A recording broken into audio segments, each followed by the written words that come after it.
Popcorn World.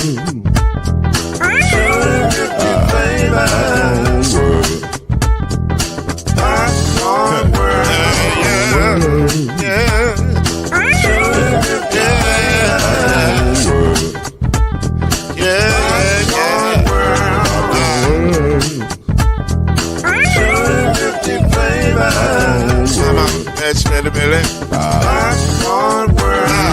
Can I make you groove now? Yes, I can. So you can get this groove in the back of a can. Put the make it round the world and the holes in your hand. Popcorn World.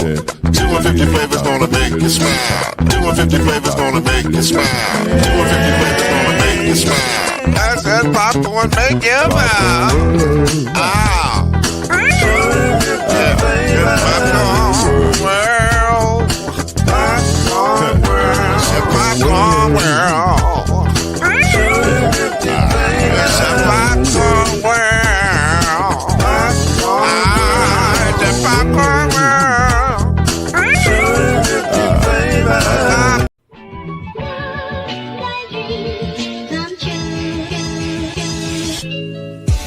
Now it's time for Believe in the ACC with our starting lineup.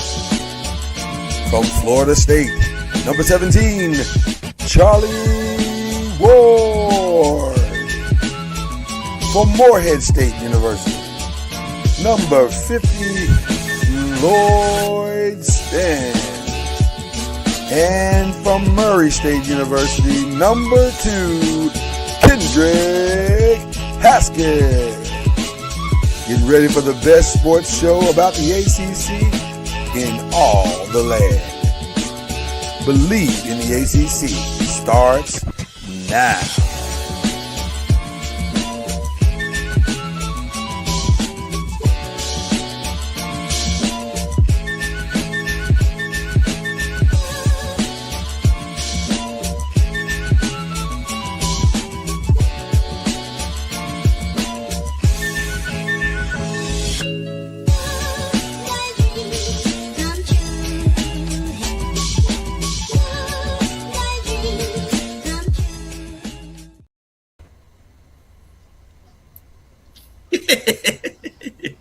I love it, man. I love it, man. I love it. I love it. I love it. I love it. I love it. It's beginning to look a lot like Christmas, as you can tell by our decorations. We've been decorated for y'all today. Let there be light. Which is cool. My man got the Christmas lights going. Do we have Christmas lights? I don't think we have Christmas lights. I think we just got like stuff to hang on the thing. Well, I mean, there's ornaments. Well, there's some candy canes. We got some candy canes if you need them. But that's about it. Like that's as good as it gets on our end. But yeah. So there you go. Enjoy. You're welcome. Merry Christmas. And also Happy New Year, because this is the last show of 2025. This is it. We, in theory, are taking a break. In theory. Right? Bless you. 2 times. Happy holidays. Happy holidays. So hope you guys enjoyed today. We're going to have a good time because that's what we do here on this show. Okay. This is a mashup. This is our final mashup of the year also. We got a lot to talk about. We want to jump right in because when you have the mashups, there's a lot to talk about. We need to jump right in. We don't even wasting a lot of time. When we return in the year of 2026, year of our Lord. The Lord. In the year of the Lord, there will be a champion, I believe. Look at the calendar, right? Let's see. We'll be off for 2 weeks. So about we'll be close to a champion. We'll be close. We'll have a champion playing in a game. Yes. Yeah, we won't necessarily. Right. Not practice, the game. Right, the game. We'll have a champion in a game ready to do his thing. So, but who deserves is the question. Who deserves to be in that game? That's the real question that we have this morning. So let's start with our own ACC. Miami at Texas A&M will play tomorrow. Is that right? No. They have the Saturday Saturday at noon. They have a Saturday noon game. The schedule makers did weird stuff with the schedule. They put I was going to say first. I was going to say the schedule makers. I don't know what they were thinking about because they got this game early in the day, which has got to be. Alabama game is on Friday. Is on Friday, which is state championship week for a lot of people. Oh, we got across. Right, y'all got Kentucky's got theirs out of the way, but I think Texas. By the way, I'll have a shout out for Texas that you guys are gonna be like, wow. I may even show the clip. I'm not even afraid. It's an incredible situation. But yeah, a lot of teams across the United States, high school football is finishing up. So weird night to be having a Friday night game, but I guess you gotta do what you gotta do. Especially probably the best game. Well, I mean, one of the top two games. The top two games are being played first. It will. Those two games will surely in prime time. Yeah. Well, we're calling them blowouts. We don't know. They may not be blowouts. We've already seen the Tulane Ole Miss game, which I am picking Tulane to cover that 17.5-point spread. You're picking the cover. Wow, because of heart. They got heart. Because they don't have talent. They got the heart. They have their coach and the other one doesn't. Oh, also that part. Did we forget to mention that their coaches won't even be there? Or they will be there. They just won't be there after that game. So that brings up an interesting question. I normally don't draw from a debate that I hear on ESPN because it's ESPN and they got their thing. We got our thing. A lot of the debates are contrived, but this one was actually interesting. They were having a very intense debate this morning in regards to should the group of 5 teams even be in the playoffs. And so I turn to you, Kendrick, first and foremost. Do you think that the group of 5 should even be in the playoffs? Part of me is like, yes, because they deserve money too. And the Power 5 conferences can't hog all the money. And let's be clear, that's what we're really talking about. We're talking about the money. Yes. I know some people try to turn it to the talent. We'll get to that in a second. But at the core of it all is the money. Okay. Yeah. But from a competitive balance standpoint, probably not. Yeah. But, I mean, basketball and football are different because basketball on any given night, somebody can get hot and a mid-major is what we call them in basketball. Mid-major could beat a big-time team. Mm-hmm. It's a little different in football. I mean, could it happen? Yeah, of course, anything can happen. But the odds of it happening are very slim, especially to make a run. Now, you might be able to get a game, but you're not going to make a run like they do in basketball. So I can see both sides of the argument. I know I'm playing both sides of the fence, but I don't know. I kind of do look at it like financially, the big schools don't have to have all the cash. Right. So for me, I get in theory what the NCAA is trying to attempt to do. Parity, building a similar excitement to March Madness.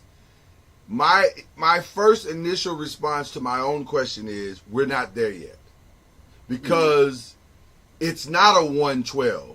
It's a 12 playing a game, and that's different than a 1-12.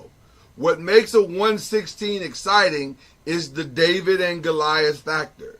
And by the way, we're not there yet. We're moving in the right direction in the sense of mid majors or as we call them in basketball, like you said, or group of 5s are starting to kind of put their programs together and figure out how to be creative in their NIL money. We heard Master P last week say, hey, listen, right now in this first couple of years that we starting this thing in New Orleans, I'm literally financing this myself. So until he can start to figure out his alumni base and how it all works and pulling all those things together, it's going to take some time. So realistically, we're probably maybe 5 to 10 years away from what we're really actually talking about. Like, could we really do this? And by the way, I don't think it would ever work in a 112 scenario. I think you're looking at something where it's got to be the 16 because I don't care in the 12 scenario. There's nothing about this game that makes me care because I know I'm going to be doing a whole lot of different things when that game is on. I can promise you that.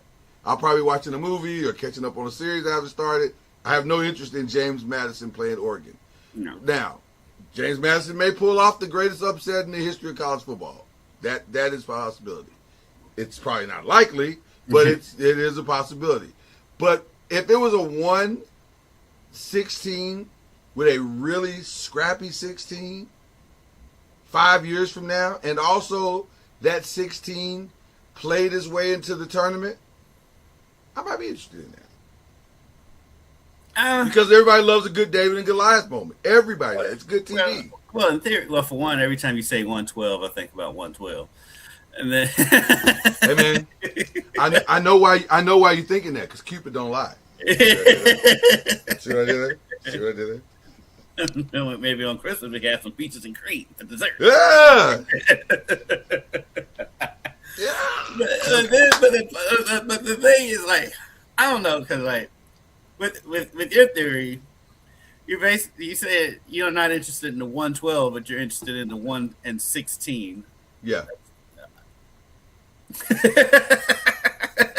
Well, listen, a 1-16 is what March Madness is really at the core all about. It's we are going to run through this tournament versus we believe we can beat anybody.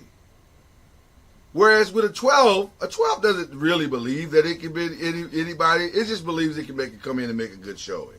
That's how the 5-12 matchup works in March Madness. The 12 comes in and says, we think we can make a good showing, but also, if you start slipping, we'll beat you. See, and that's what makes it interesting. I think a solution could be a play-in. Yeah. Where the group of 5 and maybe like the lowest rated Power 5. I like that. And then you get your upset. Yeah, you can get your upset there. You get your upset there. They get their money because you can. I guess you put it. Well, I guess they would give the. I wouldn't say automatically give the Power 5 team the home field advantage either. I say you have parameters. If they deserve it, then yeah. But if the group of 5 team is like 11-1 and the Power 5 team is like 8-4, oh wait, well they wouldn't be, but 9-3 or whatever. Yeah. And I think the group of 5 teams should be able to host. And how cool would it be? Because like this year, you think about it, group of 5 team would most likely be the Tulane game. Because I think James Madison was slightly better than Tulane. Tulane getting to host the lowest ranked of the Power 5, which would probably be what, Alabama. You know how hyped that that stadium would be for Alabama to come to James Madison. Lowest, first of all, it'd be the greatest game that Tulane has ever played. That's where you can get. That's where you can get those upsets because of that atmosphere and all that stuff. Right, because you can play it anywhere. See what I did there? With the 112, brought it back. It's all about being able to bring it back, people. I think I like that scenario a lot. Having said that, again, this game, these games this weekend, it's frustrating because the playoffs should be better than this. What do you say? Don't ask no questions. Don't ask no questions. You already know. 112 gonna be in my head. We are in the zone right now when it comes to 112. I want to be very clear about what's taking place and what our fans, are watching. I'm totally distracted now. All I can think about is 112. Do you realize there are people that hate? Do you realize there are people that absolutely hate his voice? What? Slim, they hate it. And by the way, the people that hate Slim's voice are all over here. The people that love his voice are all over here. There are no people in the middle. I've never met a person that was like, it's okay. It's either they hate it and they're like, oh, he sounds nasally and he's whiny and da da da, or they're like, oh my God, Slim can really blow. He's 112 is an amazing group. I'm on the 112 is an amazing group because I just think 112 is that special kind of R&B that gives you that hip hop flow that a lot of the groups didn't have a great balance in. Some of them were very R&B-ish. Some of them were hip hop-ish. 112 was both. They were the one group that was actually both, and I love 112 for that. So I don't know why those people. His voice is distinctive. No, I mean when you hear his voice, you know that's him. Yeah, 100%. Which is, by the way, a key in being able to, be in this industry. You got to do something that nobody else is doing. Thank you, Pastor Core. I appreciate you, brother. We did get a lot of love on the internets for that interview. Just letting everyone know we did our Master P interview last week. So, but yeah, I agree with you. I'm a 112 guy. But anyway, I digress. We'll probably be distracted all day long. Oh, listen. This is the last show. This is literally the show where the teacher is not here and they're showing a movie because they don't have anything else to teach us. I don't know what's going to happen, but it's going to be fun. That's all I can tell you. It's going to be a good time. Okay. So the college football games, as we stated earlier, Friday, Alabama and Oklahoma will play in Oklahoma.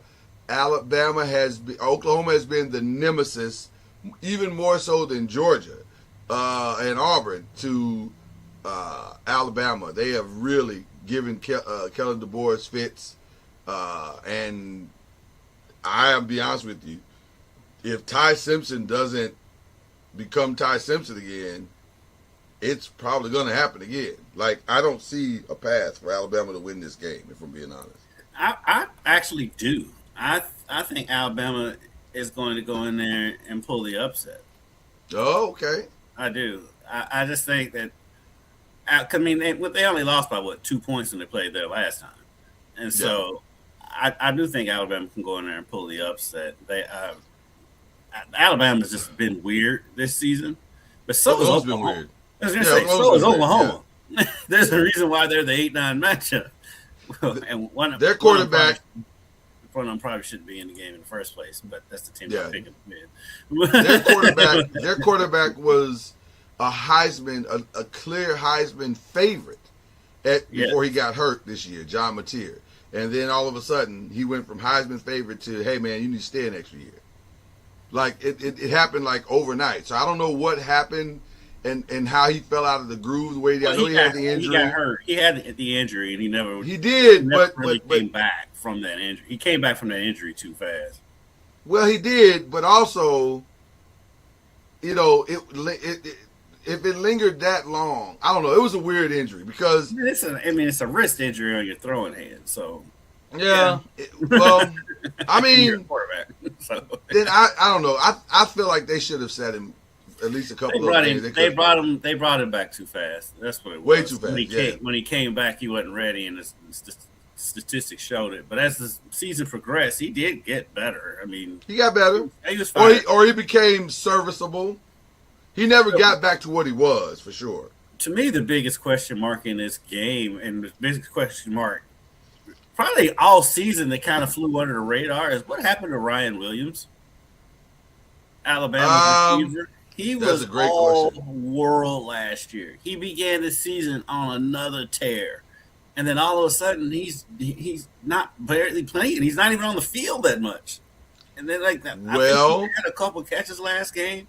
Let me look at his stats in that last game. Well, while you're looking for those stats, that brings me to my next point as it relates to Alabama, Oklahoma. One of the reasons why I'm picking Oklahoma in this game is because I wonder how focused is their coach really.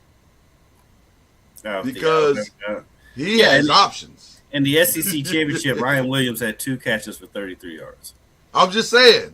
And so that brings up a couple of things. Number one, what is the temperature like in that building? Because if your coach, and by the way, the Kellen DeBoer rumors to Michigan have not even come close to dying down. In fact, they are heightened right now, and there is also a reason why Michigan has not even, you haven't heard one name mentioned you heard. as it relates to, we're interviewing, we brought them in. No names have been mentioned, which leads us, as we're doing press and pros mashup today, so now you're about to get the pro side of this, which leads us to believe and to theorize that they have zeroed in on their guy. And there are probably conversations now, not conversations in the sense of they've talked to him directly, but hey, agent, if this doesn't work out, he hasn't talked directly. That's because that's their plausible deniability. I haven't talked to anybody. That means it ain't right. But they said to the agent, Ryan Williams did not have a catch against Auburn. That makes no sense. But it also, but if Ryan is checked out, which, believe me, if Kellen is leaving, Ryan's out. I don't know. He ain't getting the ball now. He may stay in their game before Auburn. Ryan Williams, 1 catch, 25 yards. That's Eastern. I think he's out. Yeah, I think you can't catch the ball in Eastern Illinois. No, I think he's out. I think he's out regardless of who's there. I agree. That's where I'm at with it. And I think he's not alone. I think there are going to be several players that are out. I think Kellen DeBoer probably knows that. Their first game against Oklahoma, Ryan Williams, 3 catches, 45 yards. See, that sounds like a bad year. That doesn't sound like a bad stretch. That sounds like a bad year. Yes, really and truly. I'm just going up from their last game, so continue. I'm just telling you, a guy who we all think is the second best receiver in the country, behind Jeremiah Smith. Oh, that's the conversation that I was hearing prior to this season starting. Yeah, against LSU, 0 catches. That doesn't make any sense. Now, he's that double teamed. He's that triple teamed. At this point, he may have been hurt. I'm not sure. I'll give him that I don't know if he was hurt or not at this point. I think he's out. And I think the Kellen DeBoer rumors are not rumors. Because he could easily shut this down. This isn't even hard. This isn't even difficult to shut down. No, I'm not. Why would I leave? I'm at Alabama.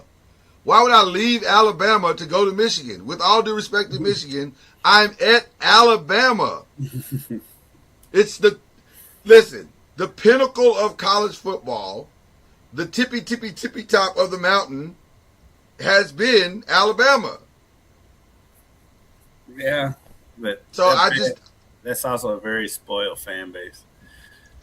Also true. His last good game was against South Carolina. He had 7 catches for 72 yards. Yeah, he's out. I'm telling you, he's out. I think he's out. Against Tennessee, he was the lead receiver with 87. He only has 100-yard game. See, that doesn't make any sense to me. But it's listen. I think Alabama's internal could affect its external. I guess we should have known because against Florida State, that first game, he only had 5 catches for 30 yards. Bernard was getting all the catches. He had 8 catches for 146. Well, in that game, I can understand because if you're coming into that game, that's the first game of the season. Well, if you're Florida State, you know the best player on the other side of the field is Ryan Williams. I got to stop this kid. So you're blanketing him. You got somebody over top of him. You got somebody underneath him. You're not catching the ball, kid. You're not beating us today, which is why they lost the game. So, and by the way, that's the blueprint for the rest of the season as well. Everybody said, "Oh, all you gotta do is stop Ryan Williams." Cool. That's how they end up with 3 losses. So, but also Ty Simpson wasn't very good after a while. He did not play up to the standard in those 3 games that they lost. So now here we are. I'm telling you, I think the external factors, the off the field factors of Alabama are significantly greater than people think that they are. And it would not surprise me if on Monday of next week, right in the middle of our Christmas celebrations, the gift to Michigan would be a new head coach from Alabama. So there you go. I'm just surprised that Michigan's not going for a Michigan man. Remember, we need a Michigan man. Just all that nonsense. Yeah, I think they are so over that now. The last Michigan man almost got their wins taken away. So I think so I think at this point they're just like, let's just get the best guy we can get at this point. But I think it's DeBoer's job to have if he wants it, and so it'll be interesting to see what he does with it. The other good game, like Kendrick said, is Miami Texas A&M, and if you want to watch it, you got to get up at noon to watch it, because that's when it's going to be on Saturday morning, noon. Your thoughts on that game, Kendrick? I'm just like, why is this game not the 8 o'clock? But actually, for my schedule on Saturday, it works out grand. I can actually watch it. But, I've got a sneaky feeling Miami's going to win this game. Because, for one, you look at Texas A&M's schedule. Yeah, they won at Notre Dame, but their schedule, their SEC schedule was all the bottom dwellers of the conference. They didn't play the top teams in the SEC this year. I guess LSU, but I mean, no, LSU was not. No, they were supposed to be. So, that's it. And so, and Miami played well after that SMU game. I think Miami can go in there and sneak this one out, especially because it's a noon game. So it's not. If it was a night game, I would have a little bit more hesitation. Right. But it being a noon game, I think Miami can go in there and steal this game. I will say this about that game, and this will be interesting. As much as everybody's going to say the name Carson Beck, and Carson Beck has to do this, and Carson Beck has to do that, Carson Beck definitely has to play better than he has played all season long to win this game. But they got the right guy coming into the game because he's not afraid of SEC defenses. So he's seen it all. He's seen it all, right? But that's not the player that has to play well for them to win this game. The player that has to play well and put pressure on the quarterback for Texas A&M, and they have to keep him in the pocket and make him essentially beat them, is Ruben Bain. Ruben Bain has to be the man-child that we all think that he can be. And so if he can do that, then Miami has a very good shot to win this game, regardless of whether it's on the road or not. They have a very good... Now, full disclosure, this will be the loudest building that Miami has played in since they played in Louisville. Right? So that game was in Miami. Oh, that game was in Miami. That's right. So this will be the loudest game they played all season. Oh, so, by far. Because I think the biggest stadium Miami played in was 70, and it's their own. Yeah. And A&M's bringing 100. So it's going to be crazy. So can they handle that part of it? Now, the advantage that they have is that weather-wise, it should be nice, should be reasonably nice in that game. But it's going to be a crazy, crazy atmosphere because A&M hadn't been in the playoffs in God knows. I don't even remember the last time A&M was in the playoffs. So they've never been in the playoffs. I'm trying to remember. Or BCS. Well, I'm thinking BCS, all of it. I'm trying what was the last time A&M was even this relevant? And then plus, and then there's the cult down there and all the weird stuff they do. So, as a former Texan, I can tell you it's very weird. They're weird school. It's a very weird school. It's a very weird school. But I said, we'll see. I mean, Texas A&M, their numbers are great. They can run the ball. Yeah. You're gonna have to stop the run and make the quarterback beat you. That's the way you win this game for Miami, which they've shown that they can do that. And so, I'm picking Miami in this game.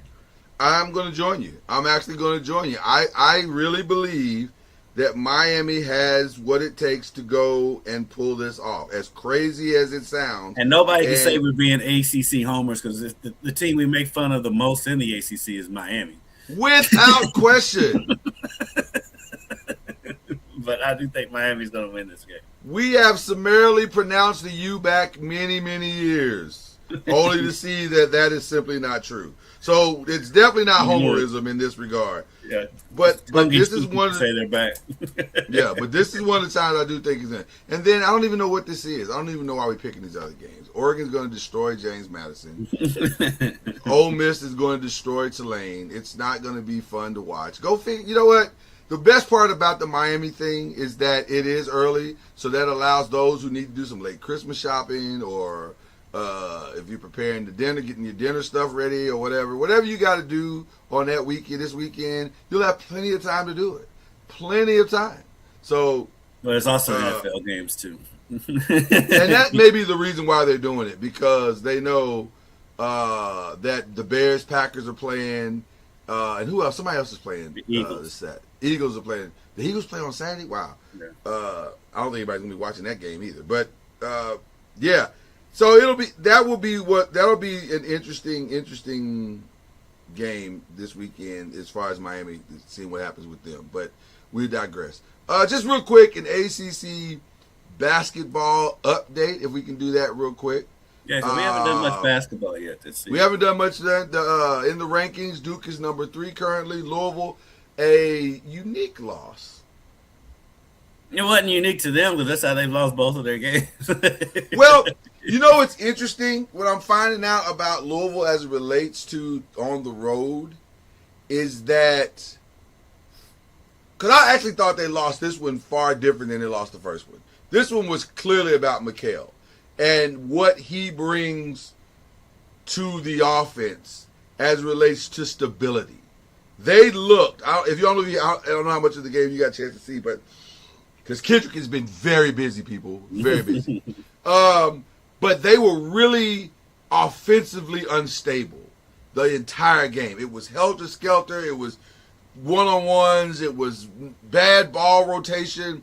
It was a lot of weird, uncharacteristic of a team that has been averaging 94 points a game. It was the complete opposite of the way they played. And the only factor that was different was Mikal. He was on the sideline because of his back injury that they didn't know he wouldn't be able to play for. Mikal's kind of been dealing with that back injury all year. I will say, though, it still looked the same as that Arkansas game. The only difference was they came back, and that was Mikal. But I don't think Mikal would have made that big of a difference in this game. I think they may have lost by 10 or 12 rather than 20. But because the reason why they lost is bigger. And I don't even think it has anything to do with the road, because Kelsey's teams were good on the road. They were good last year. It's the bigger teams. That's the Achilles heel of this team. It's teams with size. Arkansas is one of the biggest teams in the country. Tennessee is one of the bigger, stronger physical teams in the country. And that's what the difference is. Because I love Mikal. Mikal, he's hasn't played great the last 3 or 4 games anyway. And so I think that losing him right before tip-off does throw off the game plan, so I'll give him that. But I don't think he makes up a 21-point difference in the scoreboard. And the only reason I disagree with that is that as I watched that game, again, the one thing that I thought was interesting, and I agree with you that the physical size is they're finding it very challenging right now. Their bigs are 9. We talked about that before this year started, that their bigs were the X factor in whether they win, they make a significant run to the Final Four, or whether they're out in the first or second round. So, and it's still that. It still is that you're still waiting on Pryor to really kind of catch up to where he needs to be. What's his? Begins with an F. I always mess up his name. Fruit. Yeah. Fruit. I don't know why I don't want to call him Fruit, but it's Fruit. It's no I, no U, no T. It's just a U. I mean, no I, no T. It's just a U. Yes. So Fruit. Right? That's how I'm gonna remember it going forward. But he's got to become physical. He's not physical. He's finesse. He's slow. He's still. And he's right. Both Khalifa are slow. I can almost deal with the slow if he's physical. If you could get strong, yeah. When he's determined to do what he wants to do, he's not that slow. It's just sometimes it takes him a second to think. To process it all out, yeah. Yeah. Well, because like with Khalifa, he is just slow. So Khalifa's just slow. Yeah, he's very slow. He's very slow. And I feel though right now, if the big is going to step into that role, it's going to be Pryor or it's going to be Frew because at least they've shown flashes of it. They need Pryor because Hadley at the 4. I mean, he played the 4 last year out of necessity, and it did work out for the most part. But at the end of the day, he's still only 6'4". He's not a 4. Yeah, he's not a true 4. I think they list him as 6'6", but he's closer to 6'4". Right. And because his game he doesn't look like the same player as he was last year. And I think if Pryor can come back and play the 4, and you can move Hadley back over to the 3, then I think you're doing a lot better. Plus, they need Kanai Roots to show up in bigger games. He's been playing well against some of the lesser opponents. He had a good game against Memphis, but like against Arkansas, against Tennessee, he was basically a no-show. So they need Kanai. He's a sophomore, and he plays like a sophomore, like you used to sophomores play. So you can't get too upset. But they do need him to get a little bit more consistent. But that's also why I say you felt Mikel's absence because when he's out there, you have to play that offense differently because you know he can hit that 3 from anywhere whenever he wants. And so now you have to play him straight up, maybe even bring some double teams off his angles.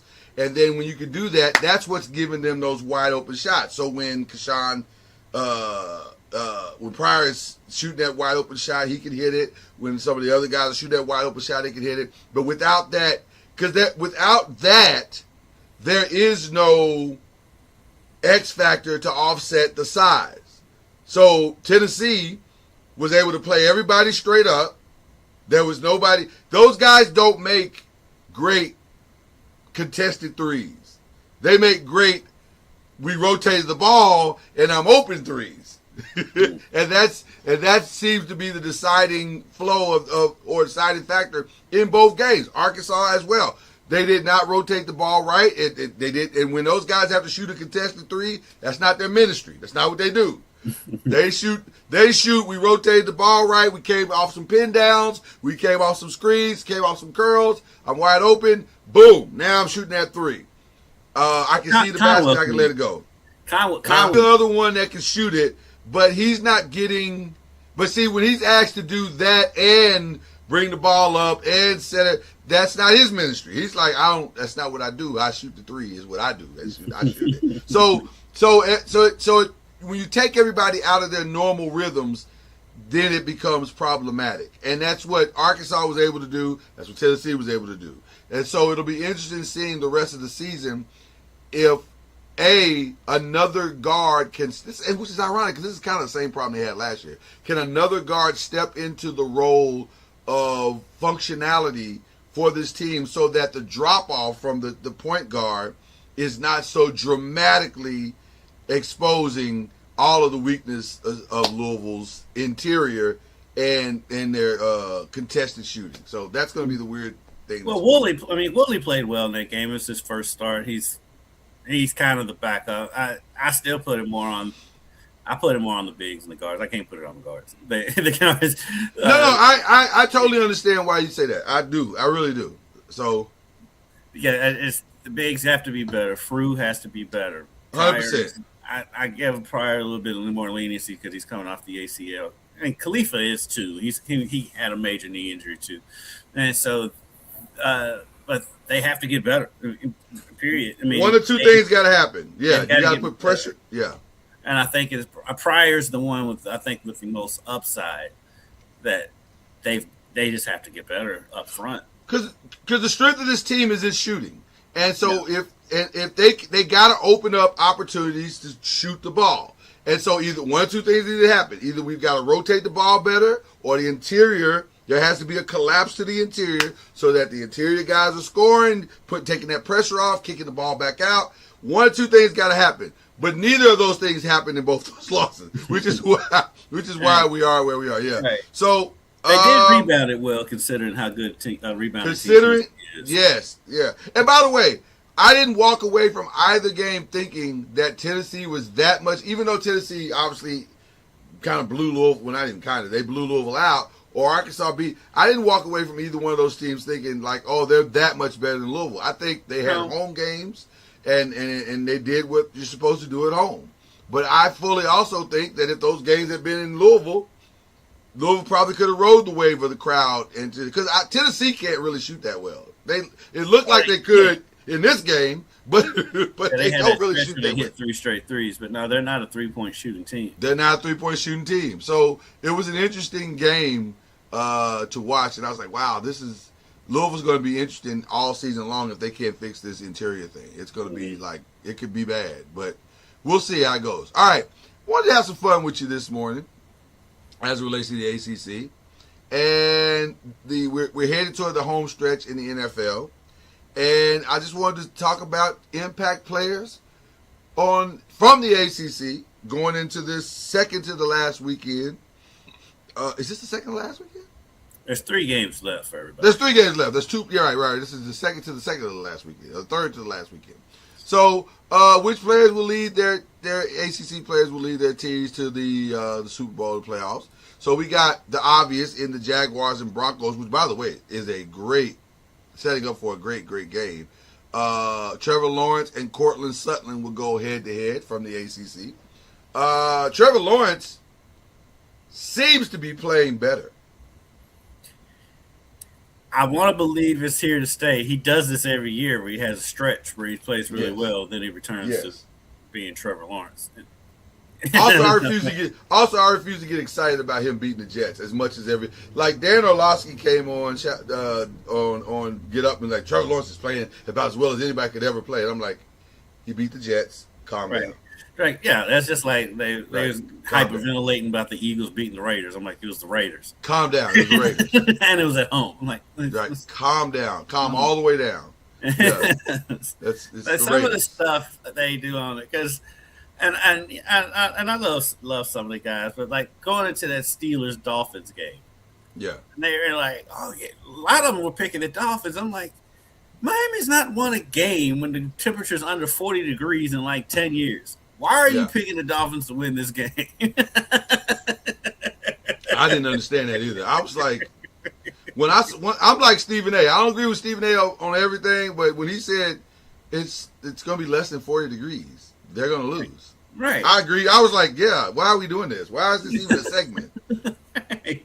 This segment could have been wrapped up in 30 seconds. Like this is. I mean, I get you got to hype it up because it's on your air. I get it, but I'm like, come on, man. You know they're not winning that game. Yeah, I wouldn't. You can't force stuff, and so to that same point, this game is going to be in cold weather. Jacksonville has to go to Denver and play. Well, Denver, game. You never know what the weather's going to be because as cold as it's been here and where you are, it hasn't been that cold in Denver this year. So, well, let's see. Let's find out real quick what the schedule is. What the schedule says weather-wise for Denver this weekend. I mean, it could be cold. I'm not ruling it out, but I'm just saying it has. Right. It hadn't been bone-chilling cold. Oh, you know what? It's going to be a balmy 57. Yeah. Jacksonville may have a chance. Yeah. I give Jacksonville a better. Jacksonville doesn't struggle in the cold weather as much as Miami does.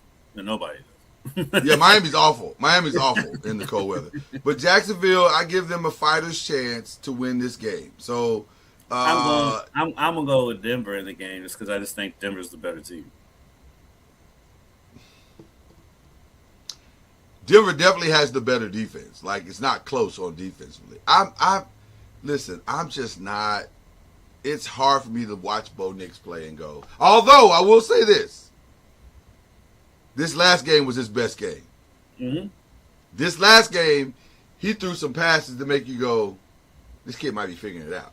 He might be starting to figure it out. Now, I don't know if that was because the secondary of I forgot who they played just that fast. They played I'm having an old man moment. The Packers. I don't know if the wind came out of the Packers' sail because Michael went out and whatever. but he Mike didn't go played. out in the fourth quarter. He was playing well before that. Right. He threw 4 touchdowns, and a couple of them touchdowns were dimes. They weren't just dink and dunks. They were dimes. He put it right where it needed to be.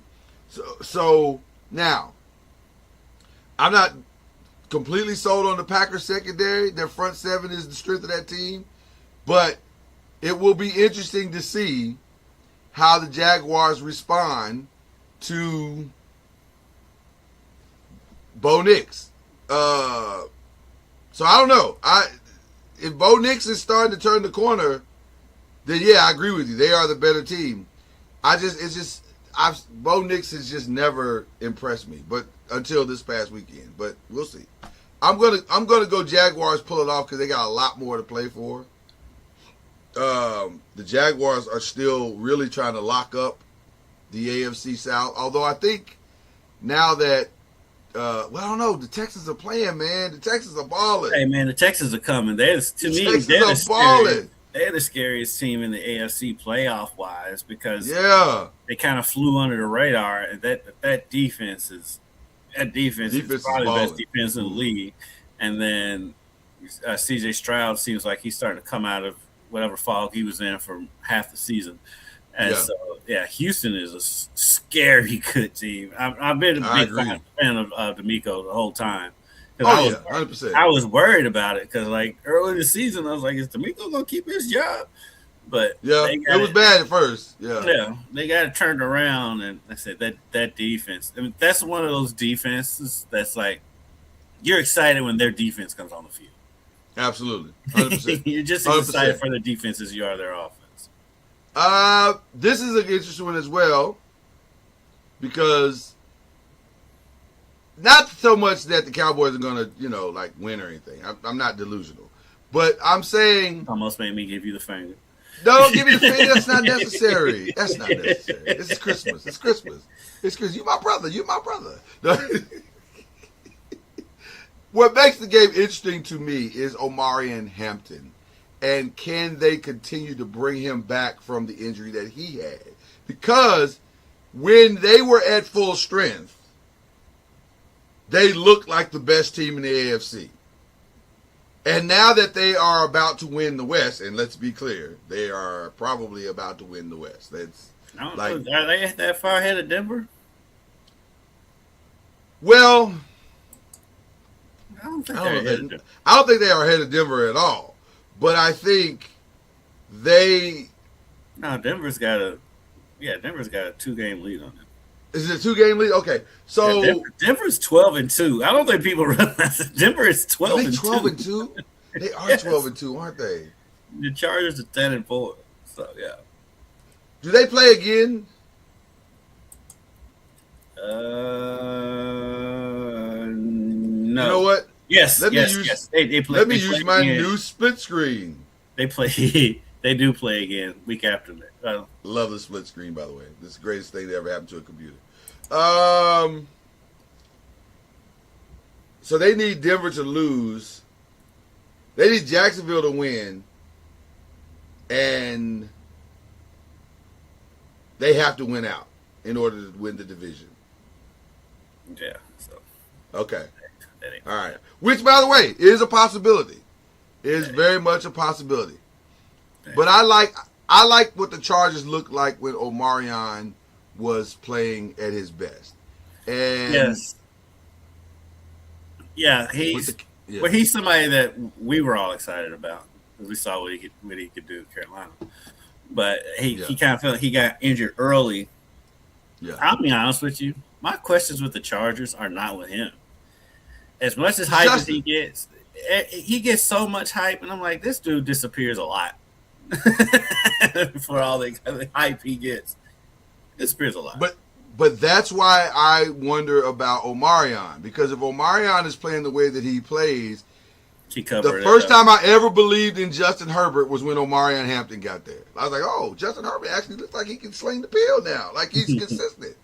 But when Omarion went down, like, oh, that's the same old Justin. That's the same old dude. Like, he ain't no different. Plus, I'm salty for the way he treated our girl, Laura Rutledge. I'm like, come on, bro. You know what you're supposed to be doing. First of all, that's strike one. Okay, sir, that is strike one. Like, get your tall, lanky self together. And we all have bad days. I'm gonna stall you out because we all have bad days. But don't let that happen again. Don't let that happen again. I don't think he ever apologized for it either. I'm like, bro, that's raggedy. See, that's raggedy. That's raggedy. You know the protocols at the end of the game. And you ain't got to keep it long. Nobody says you got to keep it long, but you do have to keep it consistent. Yeah. Do your job. I'm talking about I'm trying to celebrate my teammates. Yeah. Do your job, player. This week 13. What's celebrating y'all doing? Yeah. Ain't no celebration. No celebration. You don't need no coffee. Don't be stirring no coffee. There's no confetti. There's no champagne in the pocket. Don't need none of that. Do your job. Yeah. All right. By the way, shout out to the great Brandon Aubrey from Notre Dame, which is not a part of the ACC, but is a part of the ACC. And every other. That was my shade. You know my shade. Yeah. Okay. He played soccer there though, right? He didn't play for Notre Dame. He did. He played soccer there. Right. So, yeah, you don't have no thoughts about your Cowboys? They have technically a chance. If the Eagles win on Saturday, then it's over with. It is over with. And the Eagles play the Commanders. Washington. Yes. Washington. I checked the Magic 8 Ball. So no, say I don't know. Outlook not good is what it said. It's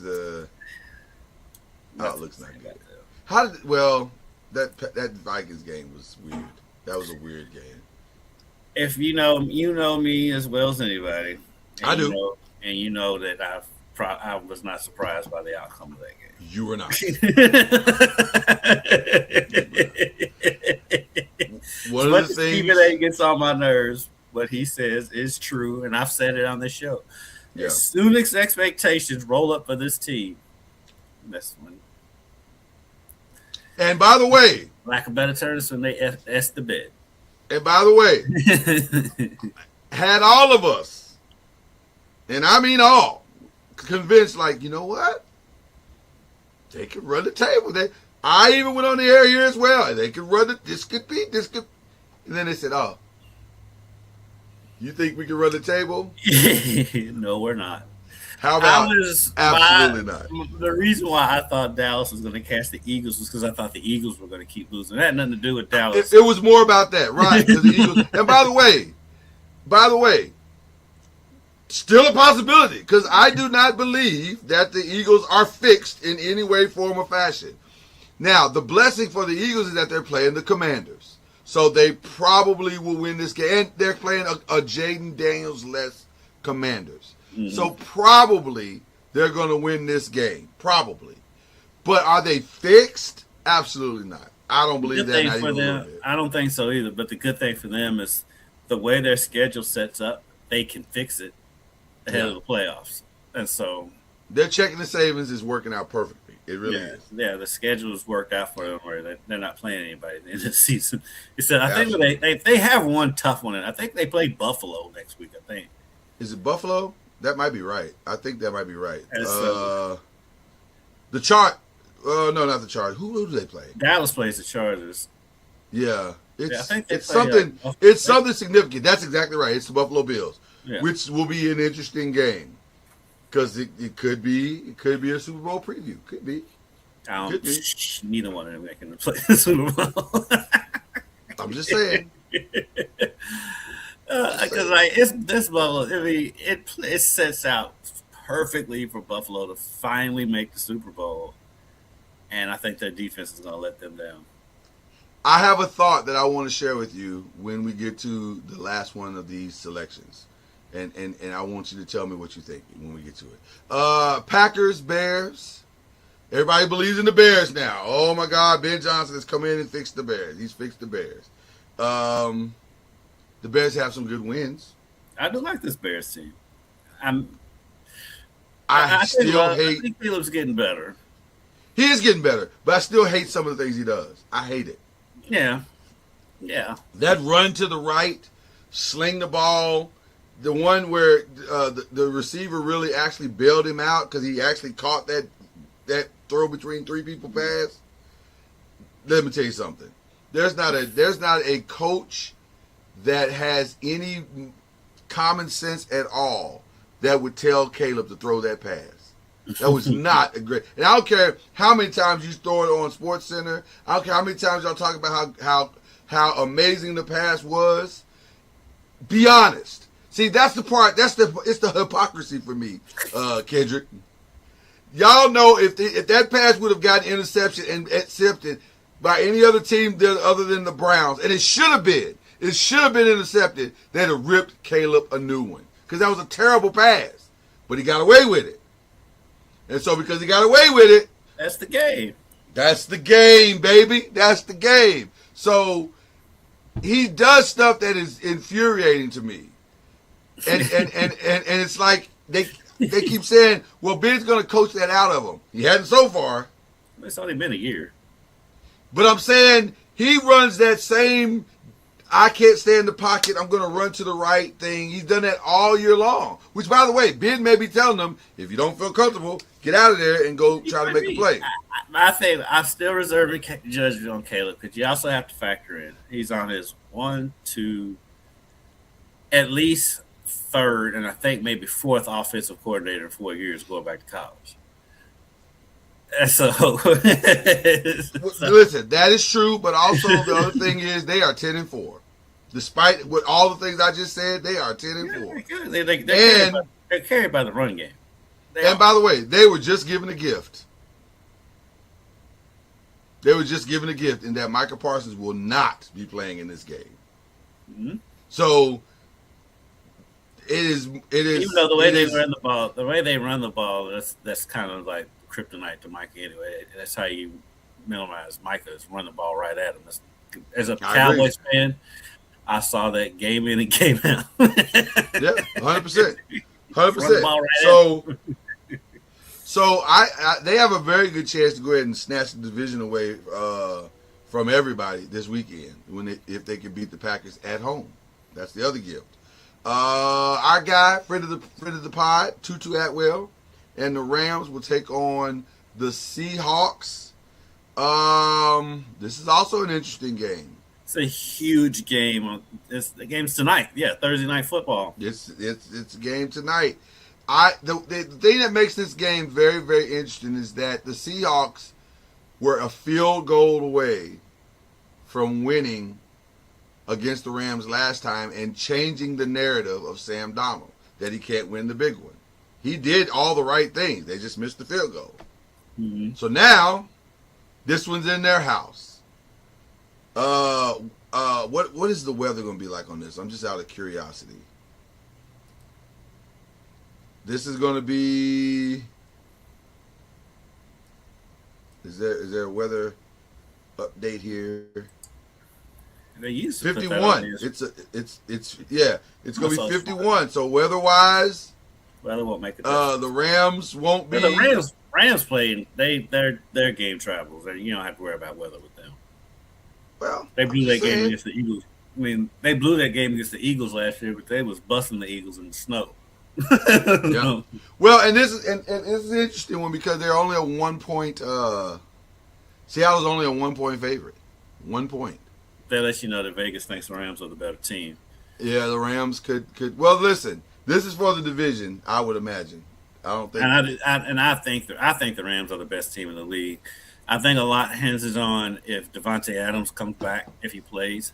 I personally wouldn't play him this game. I'd let him because it's short rest. You mean you got to eat this one as much as you want. As much as you want the playoffs to run through your building. You're playing for something greater, and you do have arguably the best road team in the NFC. You got to eat this one. Devontae can't play. You got to lean on those tight ends. You got to lean on Kyron Williams, ball control.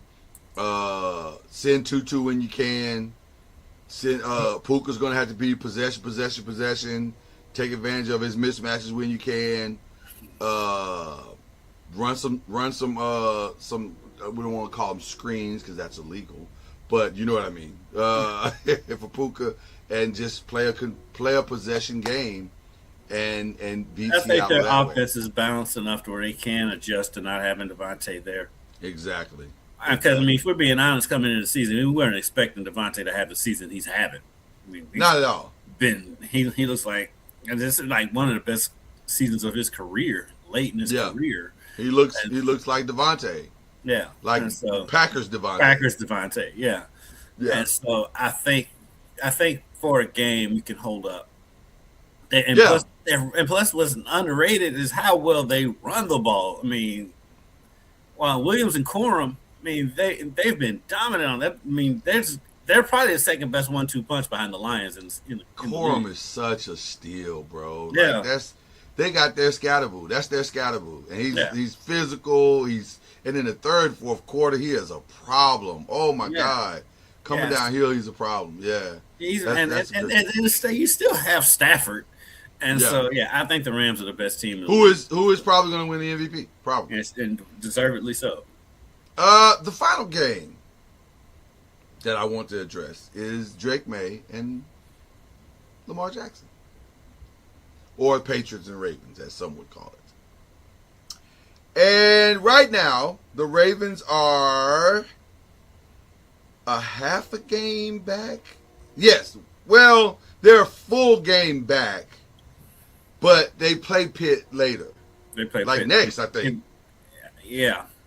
Oh, they play them last. They play them last. I think they end at the end of the season. Right. They play Pitt at the end of the season. Drake May finally got tested last week. And to be fair, they started the game out phenomenal. Went up 21-0 at home. They looked like they were going to run away with that game. And then Josh was like, I'm still Josh Allen. Let's right. And I put that more on Josh Allen than I do. Oh, you have to put all of it on Josh Allen. Because I give Josh Allen the credit more than I dog on Drake May. I mean, Josh Allen's just Josh Allen. I agree. He's Josh Allen. So that made it interesting. But now that was at home. Yeah. Now Drake May is about to be tested for the first time, really. Well, I can say that because they beat the Bills earlier, but that's not a great defense at all. Neither is the one they playing on Sunday. No, that's not true. That's not true. That's not true. Go back. I was going to say, the last 3 or 4 weeks, matter of fact, they just pitched a shutout. Yeah. Against a guy that a lot of people would say, oh, the Bengals are trending. They could somehow, and they got bludgeoned to the point where their quarterback is talking about leaving. I don't want to play here no more. Yeah. Which, by the way, if I was him, I wouldn't want to play there anymore either. I'm going to be honest. That game was more on the Bengals than it was the Ravens defense. The game before, the Ravens gave up 27 points to the Steelers, 32 points to the Bengals.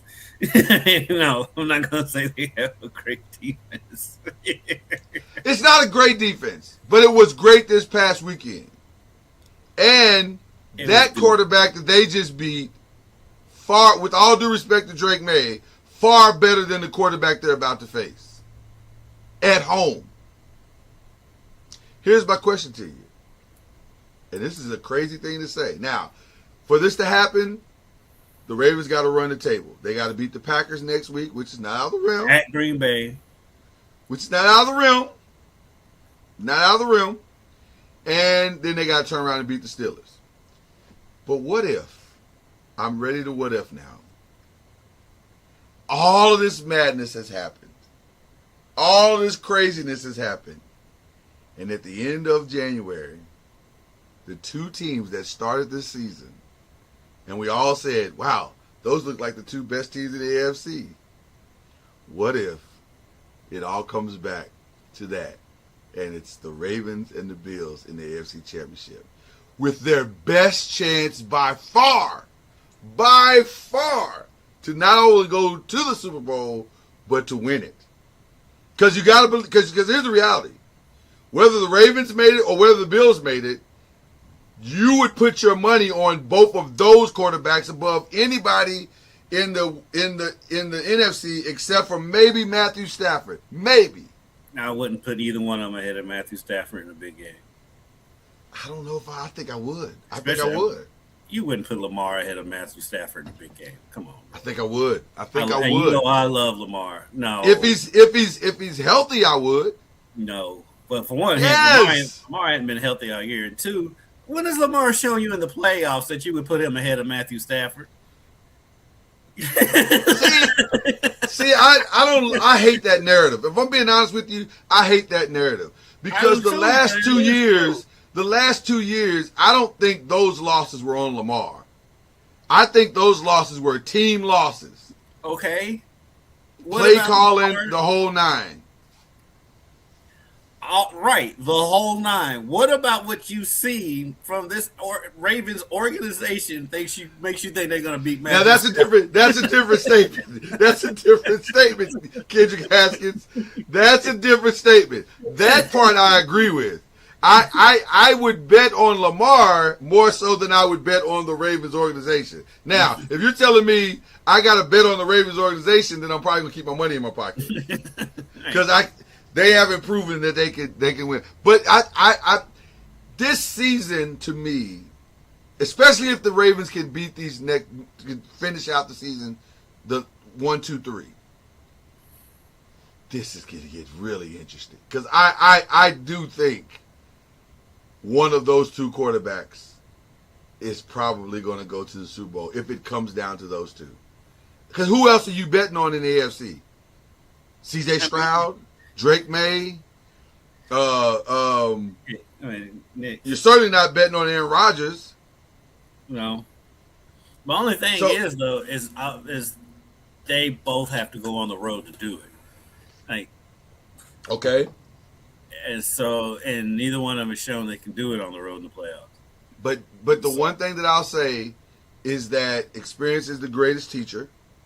And the most experienced two teams of all the teams that are going to make the playoffs are the Ravens and the Bills. I'm telling you, as crazy as what I just said sounds, and we've watched Denver's defense be dominant all season long. New England defense has been solid. Not dominant, but solid all season long. The Chargers have a solid defense as well. If Lamar is sitting at 4 and the Bills are sitting at 6, one of them I think could make the Super Bowl. I think so. Well, just how the season's gone, if I had to put money on one of the two, it would be the Bills because Baltimore has been the letdown all year, and so they've been up and down. They've definitely been up and down, and their ups haven't been that high. And so, if I had to bet on which one of those two could make the run, it would be the Bills. It's like I'll say this because even in Baltimore's wins, they haven't looked good. I mean, they didn't until this weekend. They didn't play good in this game. The Bengals fell apart. You don't fall apart. You don't fall apart without somebody helping you. And you also got to think, but the Bengals were coming off blowing that game against Buffalo. Their playoff chances were waning, and like soon as Burrow threw that first interception to Marlon Humphrey, all the air went out of their sails, and so. But they're only 2 weeks away. But they were only 2 weeks away from having beaten the Ravens. Yeah, they blew them out in Baltimore, which again gives me pause about putting much stock in this win. Baltimore got blown out at home by the Bengals. They lost to the Steelers at home. They didn't look good when they beat the Jets. They didn't look good when they beat the Browns. So they haven't looked like Baltimore all season, except for that one game against the Browns, the second game, and the first two games when they lost to the Bills, and the second game against the first game against the Browns. They went on that 4-game losing streak, giving up 38, 37, and 44 in those games. They did hang in there with the Rams, but still was a 14-point loss. So I can't. But some of that is without Lamar. Some of that is with Lamar. It's been a weird season for the Ravens. I don't know. I'm going to say this. And I don't think Lamar is even close to 100%. No, I agree with that. 100%. I agree with that 100%. But I think this is the healthiest this last game was the healthiest he's looked since he got hurt. So I don't know. Again, we'll see. Stranger things have happened, is what I'm saying. Ravens have to show me a lot for me to. I agree. I'm not going to disagree with that.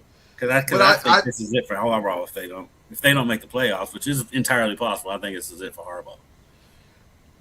If I'm being honest, though, maybe it should be. Yeah. And by the way, I make that same statement for Mike Tomlin, and not just because I would love for Mike to be the coach of the Giants, but just simply because I think sometimes you can stay too long, and all the rah-rah speeches. Yeah, all the rah-rah speeches don't work after a while. It's time for a change for them too. Well, by the way, your next coach is at Notre Dame right now. So it does feel that way, doesn't it? Mm-hmm. Which is crazy to think, but something is happening. Like at first I thought this is ridiculous. There's no way. But now as the weeks go on, I'm like, is this really going to happen? Like, this starting to feel like this is actually going to happen, which is crazy to me. I'm just being honest. Listen, take the Giants hat off, set it aside. Mike Freeman, don't do this. Don't do this, man. You are in a great situation. I don't know if I would do, because the window of opportunity and now. The only reason I would do this if I was Marcus Freeman. I said Mike Freeman. Marcus Freeman. The only reason I would do this is if they fired Joe Shane. If they fired Joe Shane, then I'd do it. Because now I get to control my whole thing. But Joe Shane, he got you Jackson Dart and did he? Did he? Because the reality is, no, that's not true. Joe Shane didn't want to take Jackson Dart. Brian Daboll wanted to take Jackson Dart because he was so pissed at the Shador interview. Which, by the way, I think they got the right guy. I'm not even complaining against that. I do think they got the right guy. But Joe Shane wasn't all in on Jackson Dart. He got you Scatterboo. He got me Scatterboo. And I'm thankful for that. And he got you your defense. And he got you neighbors. He got me Abdul. I'm grateful. I'm grateful. He's not going anywhere. Listen, I don't think... I'm of the opinion that Joe has not done as horribly as a lot of the fan base wants to say that he has done. I think it's better than you think it is. The Brian Burns thing has worked out tremendously well. Yeah, he's in the top 5 of sacks. It's worked out. Surprised that you was talking about getting rid of him. I'm like, for one, he hadn't been there long. Well, the reason why I say get rid of him, if you're Marcus Freeman, is because with all that he has done, Joe Shane has done, you're still 2-11.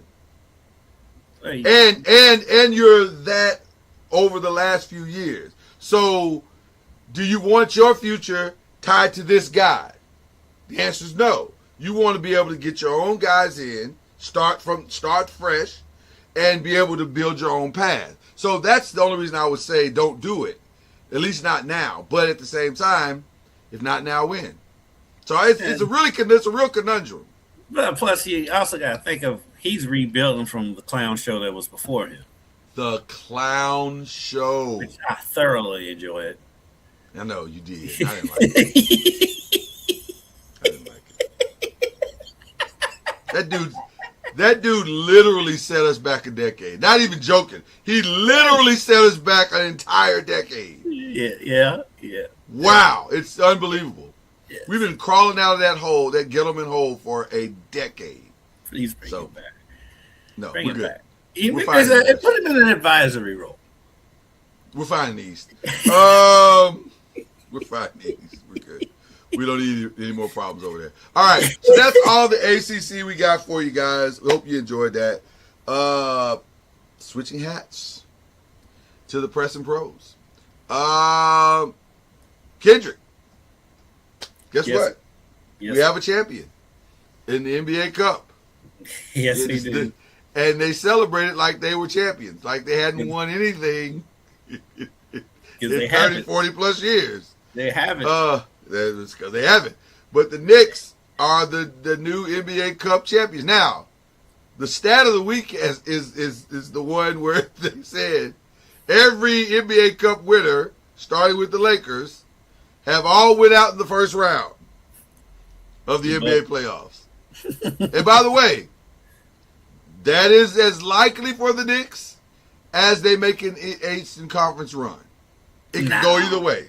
No, I think they're better than a first round exit. I mean, the Lakers was the first. Are round they? Exit. Yeah. Look at the conference.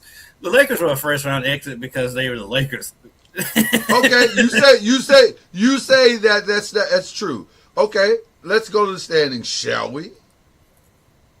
Right now, if you had to pick, now to be fair, Knicks are second in the conference right now, Right. 2.5 game behind Detroit.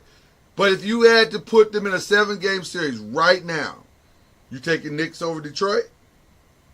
They're not going to play in the first round. That's not what I We're talking asked about you. First round. That's not what I asked you. Are you taking Knicks over Detroit? We were just saying that the winner of the Cup has lost in the first round of the playoffs. So why are we talking about what would be potentially the Eastern Conference Finals? Okay, all right. I'll play your silly game. I'll play your silly game. You made this. Are you taking the Knicks over Cleveland? You think Cleveland's really gonna finish the season there? That's not what I asked you. I adjusted the game to fit your criteria, and you still don't want to answer the question? Okay. So hold on. First, we got to do this. So 7 through 10 is the play-in. So that's going to be Hawks, Bulls, Miami, Cleveland. Okay, I would pick. I don't think we should do it that way. I think we should say if the Knicks stay at 2. We got to figure out who would be that 7th seed. That's so we have. No, I agree with you. But I'm saying any 4, 6 through 9 could be in that spot. Is what I'm saying. 6 through 10. So, but okay, let's say it all holds exactly where it is. Cleveland misses the playoffs in this scenario because it's 1 through 8, and it's the Hawks. Do I think the Knicks will beat the Hawks in the series? Yes, absolutely. Yes, absolutely. I do think they would beat them. But would they beat Philly if Philly dropped to 7? Yes.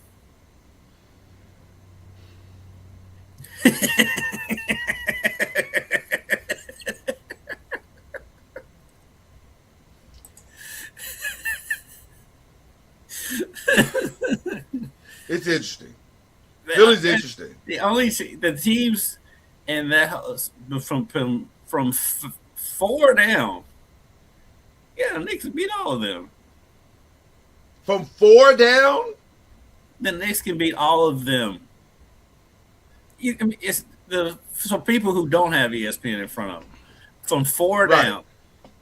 Boston, Orlando, Philly, Celtics, the Magic, Atlanta. Sixers, Atlanta, Miami, Cleveland, Chicago. Only team in that group that I would be scared of if I'm the Knicks is the Cavs. You're not scared of Miami? Because Miami beats them a lot. I don't trust Miami. Nobody trusts Miami, but that's not the point. Miami somehow figures it out and ends up beating the Knicks. It'll be a great all the time. Okay, I'll give you Miami, but if you're the Knicks, you're not worried about Boston right now. You're not worried about Orlando because Orlando, half their team's not going to even be there when they play in the playoffs. Okay. Philly, Embiid, so in and out, they can't get a rhythm. And then Atlanta's Atlanta.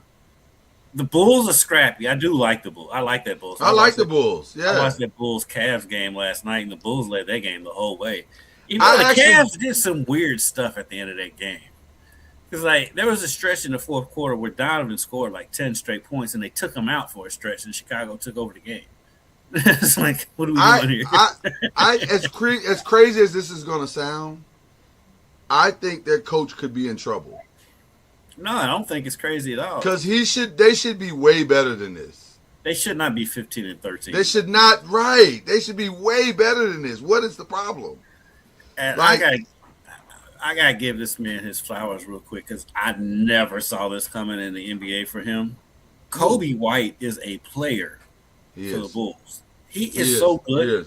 I never thought he would be what he is.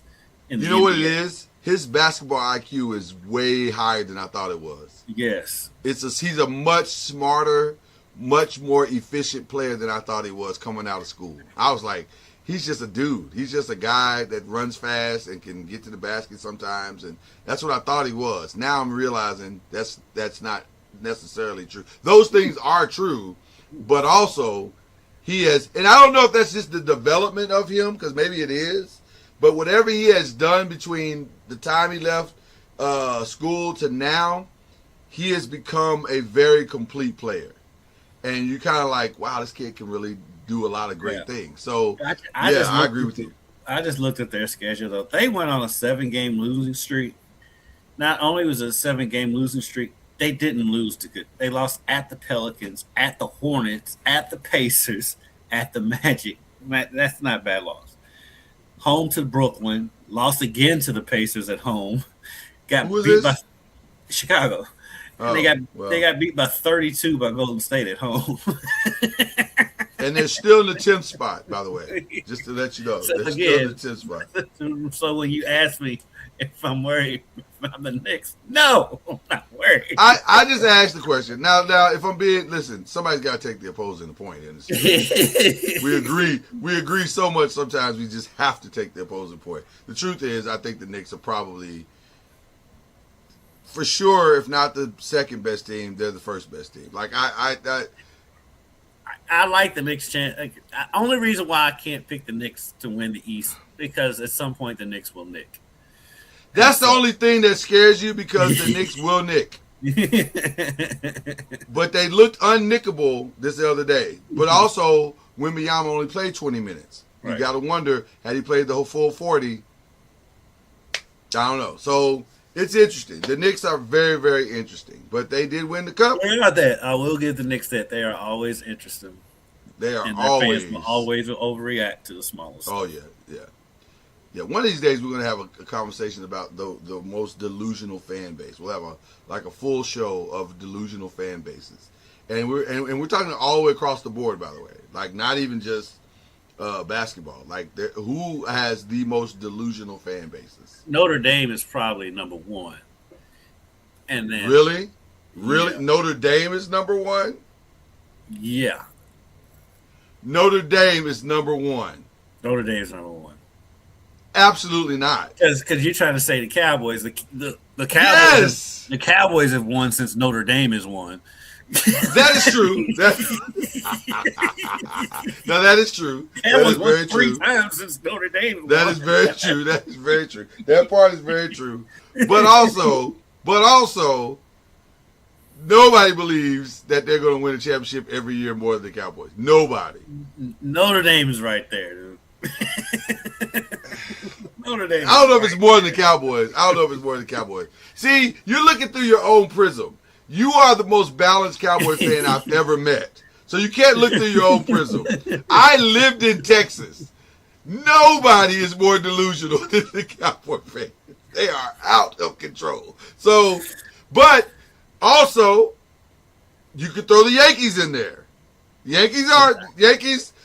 Now, I can throw them in there because they at least either get there or they have won. It's been a while since they won, but they do get there. So they do get there. I can't throw them in there. To me, because delusional lets me think teams that think they're going to win that never do. So Dallas is right up there. Notre Dame is up there. The Knicks are up there.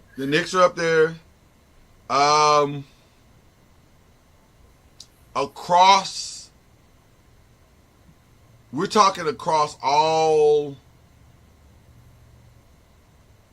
teams, right? You can throw the Islanders in there too if you want to. You really can throw a good chunk of the SEC in there. The SEC. The SEC as a whole. As a whole. Delusional. And you don't even have to stick to college football. You can pick a sport.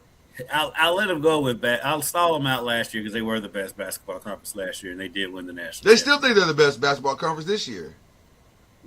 They don't think it anymore. Now that the season has started, they don't think. I would hope not, but I don't know. They've gotten their heads beat in by. Listen, man. I want my wife to continue to love me the way Greg Sankey loves the SEC. That's what I want. I want that diehard, delusional, ride or die love. I don't think I want that.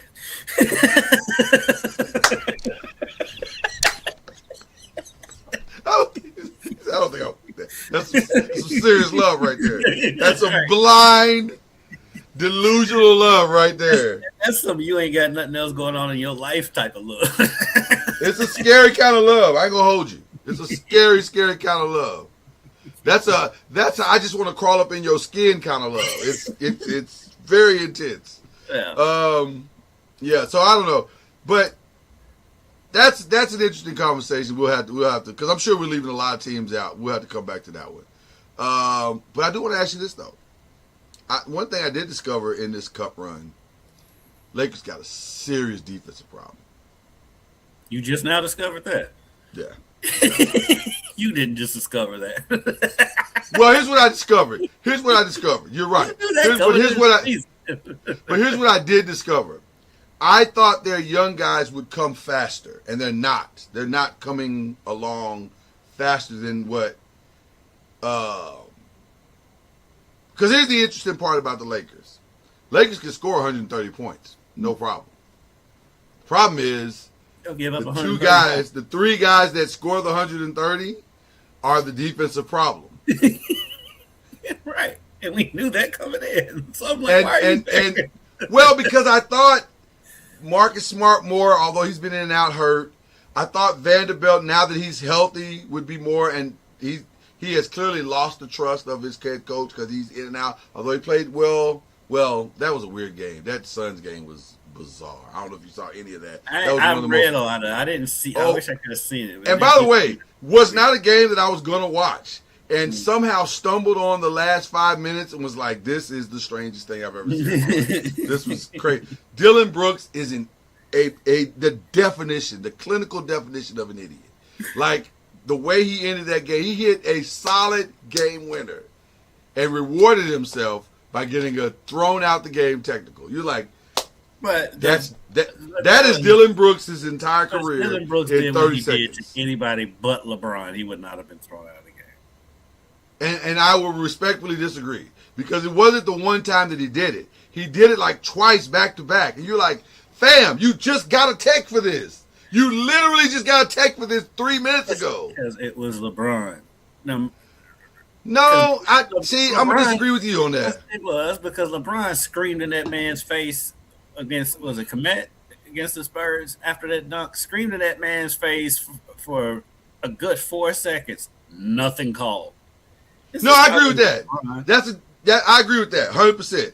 But what Dylan Brooks does is nothing short of stupid.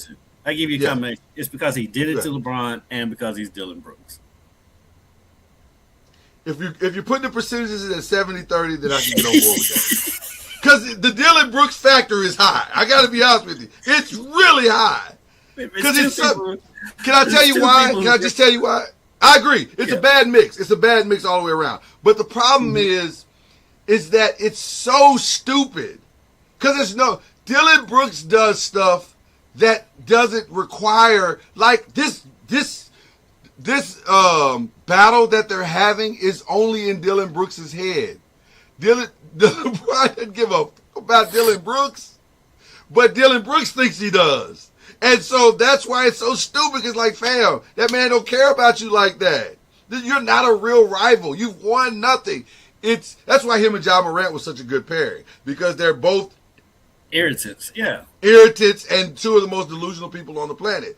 So that's why it makes it so dumb, because it's like, why are you doing this? It's not helping your team. And you just hit the game winner. That's why you couldn't have the two of them on the same team anymore, too. Yeah, because that was going to end real bad. That was going to end real. It was already ending bad. It was going to end worse than that. So it was just a dumb game. But anyway, the Lakers got to fix. That's why I know the Lakers are going to make a trade.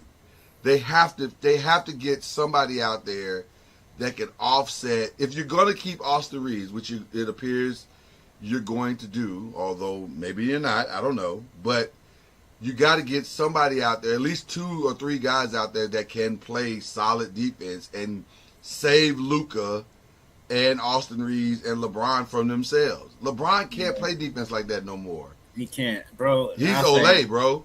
I think what the Lakers are doing is they're just going to ride this LeBron thing out till his contract's up. because he's got the no trade.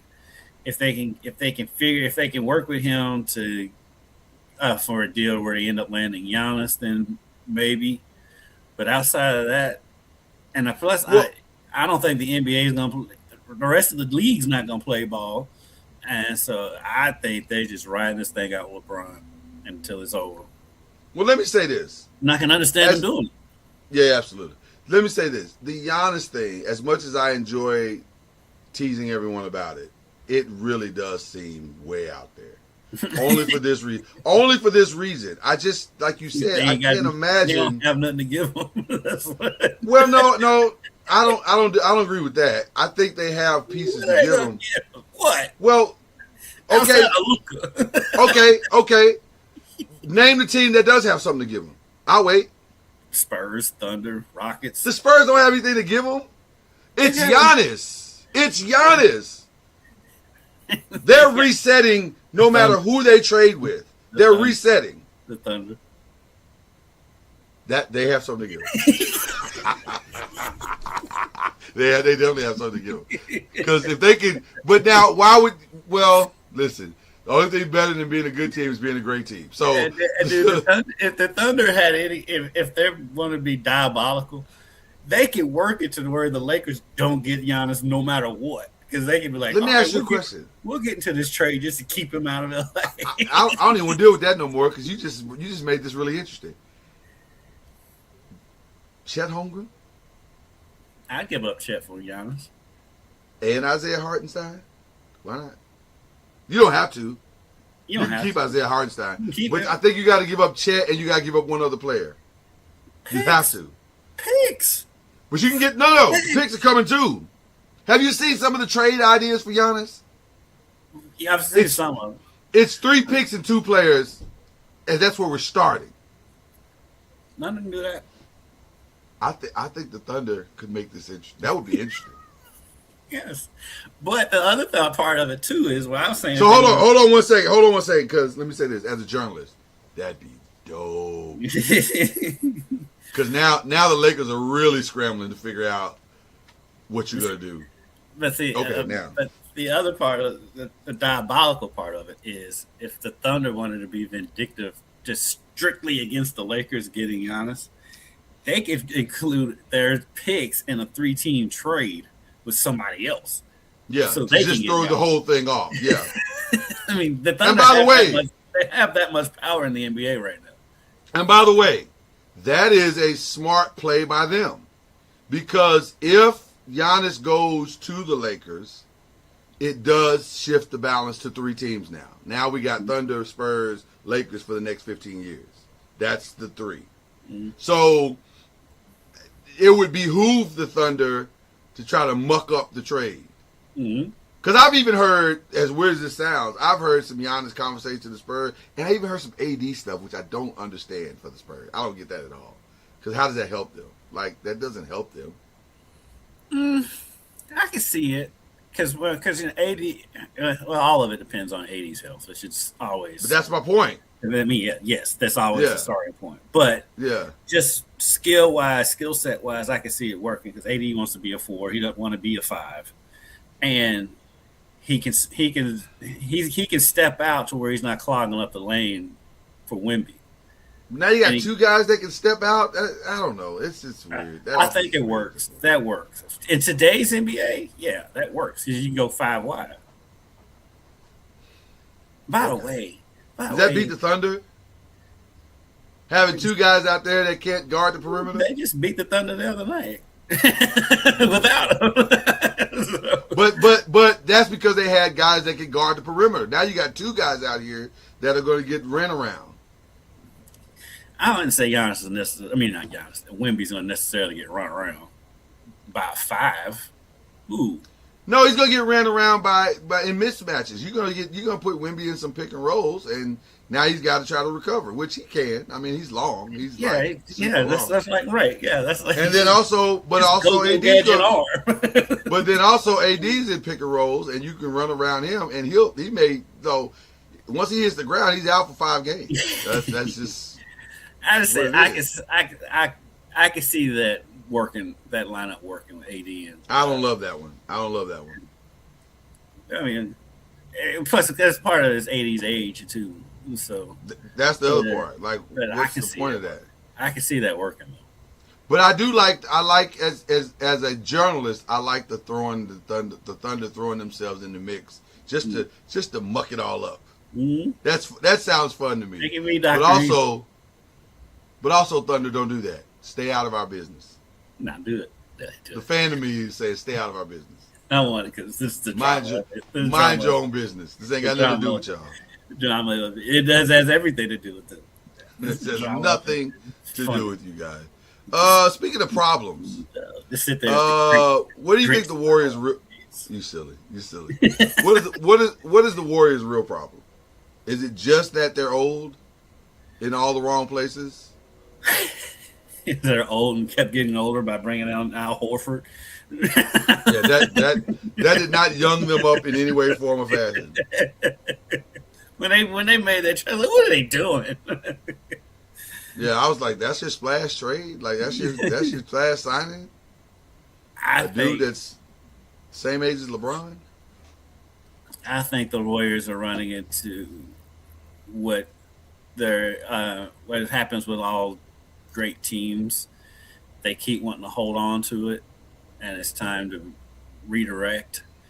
I think they need to get out from under Draymond Green. You think it's Draymond is the problem? I don't even necessarily say he's the problem, but I think you need to get up from under it and start rebuilding. And you got to you got to totally rebuild. Now, you can't get rid of Steph, but you've got to get a clear line of these older guys out of there. And I don't think Draymond's the issue. I think everything around Draymond and Steph is the issue. Like, they don't have any player other. And you could say, well, Jimmy, but Jimmy ain't Clay. He don't shoot like Clay. He doesn't get in Steph's way, so it's okay from that perspective. But if you're going to keep a Jimmy, then you got to get better everywhere else. And it's the everywhere else that's the problem. So Pajimski's all right. I do actually like Pajimski. It's like part of it is not. You know, a lot of it is Golden State is still built like they're built like they were with their championship years, but they don't have a Clay, like you said. They don't have a Clay to bail them out, and it's still what was their Achilles heel then was the bigs, and it's still that, and they don't have the shooting that they had. But here's the other side that we don't talk about enough with Warriors. They don't have a Clay, but they also don't have an Andre Iguodala, right. And they don't have a Sean Marion. They don't have any, and now they don't have a Kevon Livingston. And they don't have a Kevon Looney that can offset some of the other foolish mistakes that are being made. So those four very massive components are the problem. They thought these guys, Kuminga, Moody, Pajimski, would step into those roles, and they haven't. So they need to be honest. If we're being honest, if they would gut those four and find four, like Herb Jones is the name that's floating out there. If they could get a Herb Jones, just like if we could get a Herb Jones, that makes a massive difference to what you're trying to do. If they could get the kid from Sacramento that's a really good defender, I forget his name. His name escapes me right now, but he's a really, really good 3-and-D guy. And he's more D than 3. But if they could get a true defender, Andrew Wiggins type, that would put them maybe back in some conversations. And they got to get now. That's who needs to make the Giannis trade. Oh, by far. But again, who are they gonna give up? Well, it's got to be Kuminga. It's got to be Kuminga, but also that's who needs to call Sam Presti and say, hey, Sam, old boy, remember how we was together? We was balling and we was all cool and stuff. But if I'm Sam Presti, I'm not dealing with anybody in the Western Conference. Absolutely not. I don't want any of you people calling me. Hang up the phone. You're not. We're going to run this thing for the next 20 years. Until Shea is tired, then we will stop winning. And even then, we might not. You know, there's a scenario, as crazy as this is going to sound, about what I'm about to say is going to sound. There's a scenario that potentially the Thunder could get either Damanasti or Boozer in this year's draft. Yeah, well, we talked about it last week. That's wild. That's what I'm saying. That's why I was saying that they could get Giannis without giving up both Holmgren and Hartenstein. They got those picks. Well, it depends. It depends on the arrogance of the Bucks. The Bucks are going to want to stay competitive. Also, by the way, they're not competitive now. No, I agree. But I'm saying in their minds. So you gotta think. So you're thinking logically. You gotta stop thinking logically. These people are not logical. They think delusionally. They're 11-16 and outside of the play-in. But if you listen to Doc Rivers, we're just a couple of plays away from the playoffs. Well, what else is he gonna say? Exactly. So I've even seen Miles Turner's name thrown in some trade rumors. He's gonna get traded. That's happening. That's happening. That made no sense on either side when they traded him in the first place. Well, the only thing that made sense about it was the money. Like, Miles got his money and he's happy, so there it is. But you're right, from a competitive perspective, that was senseless. That made no sense at all. Especially when the Pacers in, it made zero sense. If I'm the two teams that will make the entire second half of the season interesting is Dallas and Milwaukee. What they decide to do will be the dominoes that makes everything else go. And if Lex Luthor in Oklahoma decides to play ball with anybody, if he decides to get involved, then it will be a very the run up to the trade deadline will be extremely interesting. Give you a funny stat that I just realized. Absolutely, I love funny stats. The Pacers have 6 wins. 2 of those wins are against the Bulls, who were at the top of the conference to start the season. You're asking me if the Knicks should be worried. I have to ask the controversial question. That's what I do. I ask the tough question, It'll be interesting to see. So that's pretty much it. What are the Christmas Day games? Do you remember? By the way, just as a side note, as we get to the other stuff, we're still in NBA, but we're talking other stuff. Do you like what they've done with Inside the NBA TNT for so far? Yeah, it's still the same show. I love. No. I'm saying scheduling wise, more so scheduling wise. Do you like what they've done scheduling wise? Yeah, it's been fun. Can I tell you, I love it because it feels like, and I think this is where we're headed, that by the time the finals come, we're going to get Inside the NBA for the finals, which we've never had. Right. Which would be awesome. That's the best part of it. That's the best part. So I love that they're ramping up these guys to be in our face for the best part of what the NBA season is. I don't need them I love them in December and I love them in November. It's awesome because they're just funny and they're amazing. But I would love to see them when it matters the most. Oh God, yeah.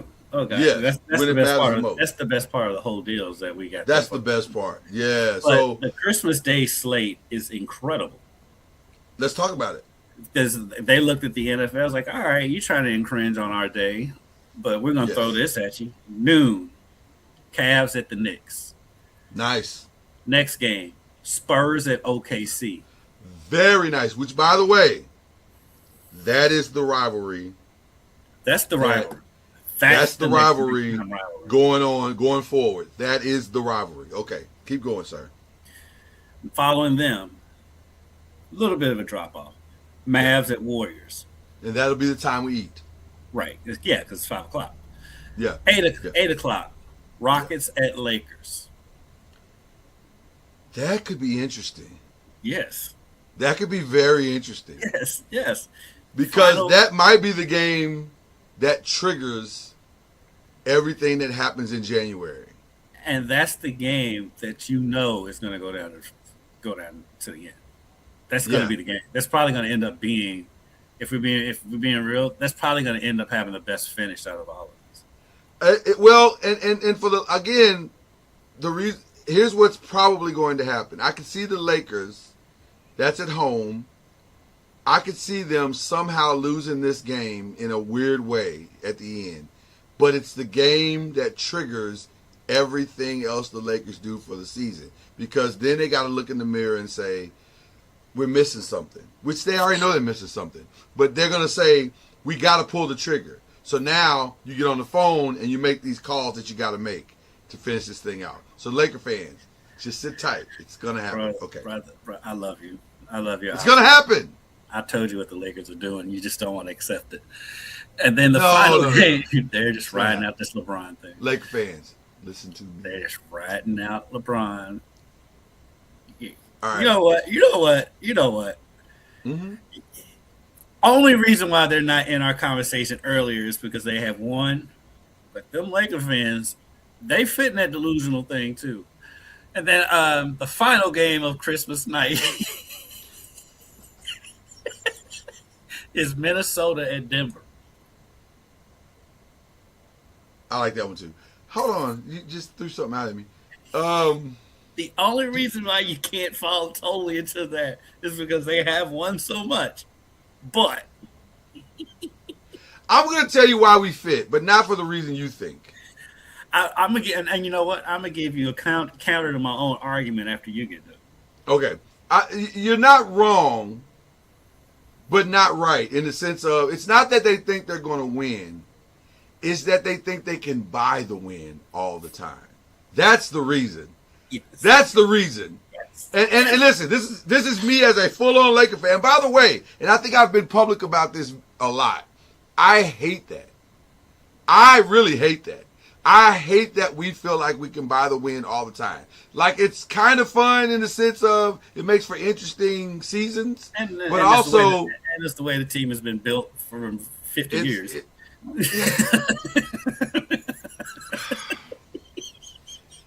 Yes and no. Yes and no.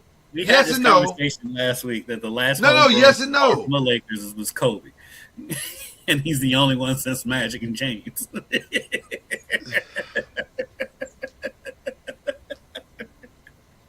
But my argument against the no part is that, or with the no part, is that yes, at the superstar level, there's get somebody. But the problem is that we all know that's not how you win a championship. It's the Lakers the same. The Lakers have had the same problem as my entire fandom. They have a superstar, and then there's nothing to put with that superstar. So now you got to go either draft that guy, or you got to go buy that guy. It's the same thing over, and you would think that you would learn from the ignorance of your craziness, but they never do it. They never do it. They've always been able to buy. We've been called out in the podcast. Well, by who? Who called us out? Pay attention to us. Who's calling us out? Like, I don't want. Let me just be very clear. All that stuff that's going on with Ryan Clark and all those guys, they can have all of that. Yeah, I'm not sitting I arguing. have zero interest to now, unless the games are like they said, spades and stuff like that. We'll whoop their ass in spades. But and dominoes and stuff like that, we will destroy them in that.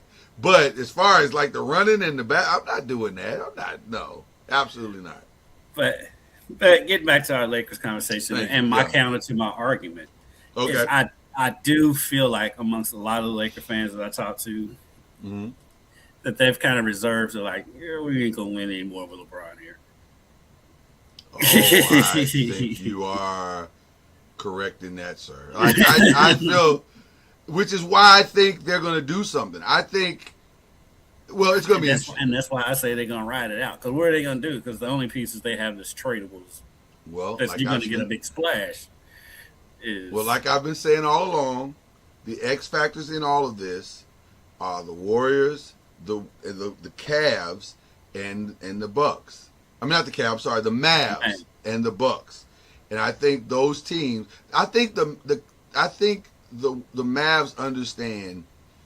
This is crazy to keep going this way. It's crazy. And if you watch what Cooper Flagg has been doing, it's even crazier to keep hindering this dude's growth with the delusion of you're going to make the playoffs and they're going to have some kind of magical run when Kyrie gets back. They're not.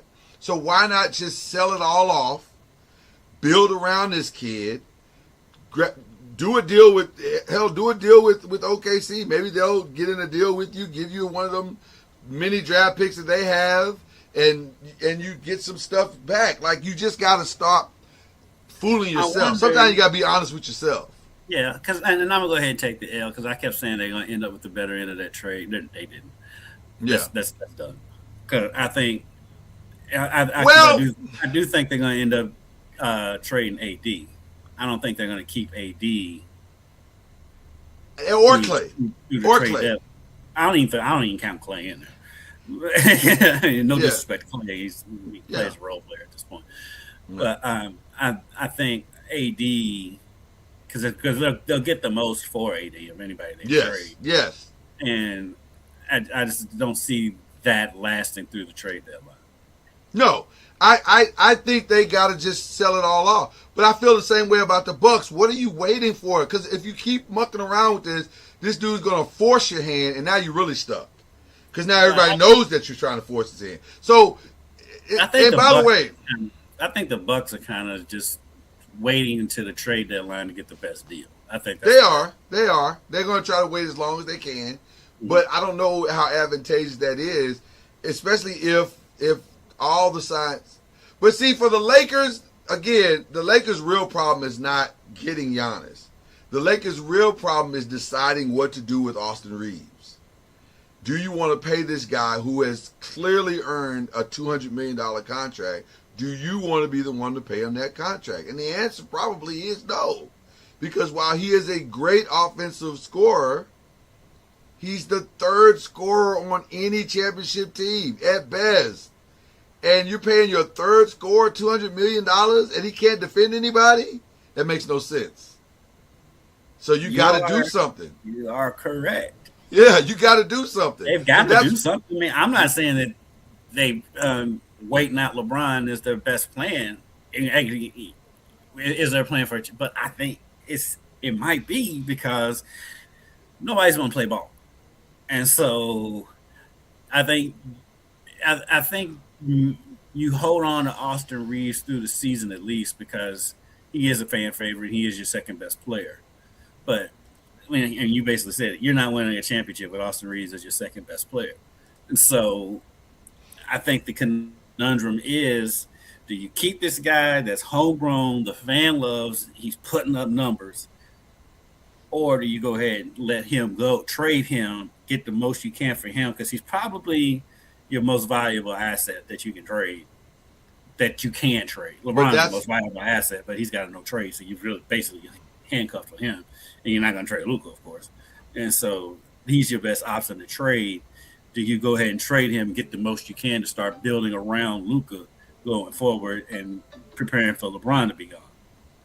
I think the Lakers are, even though in the standings they look closer, I think the Lakers are a good ways away from a finals.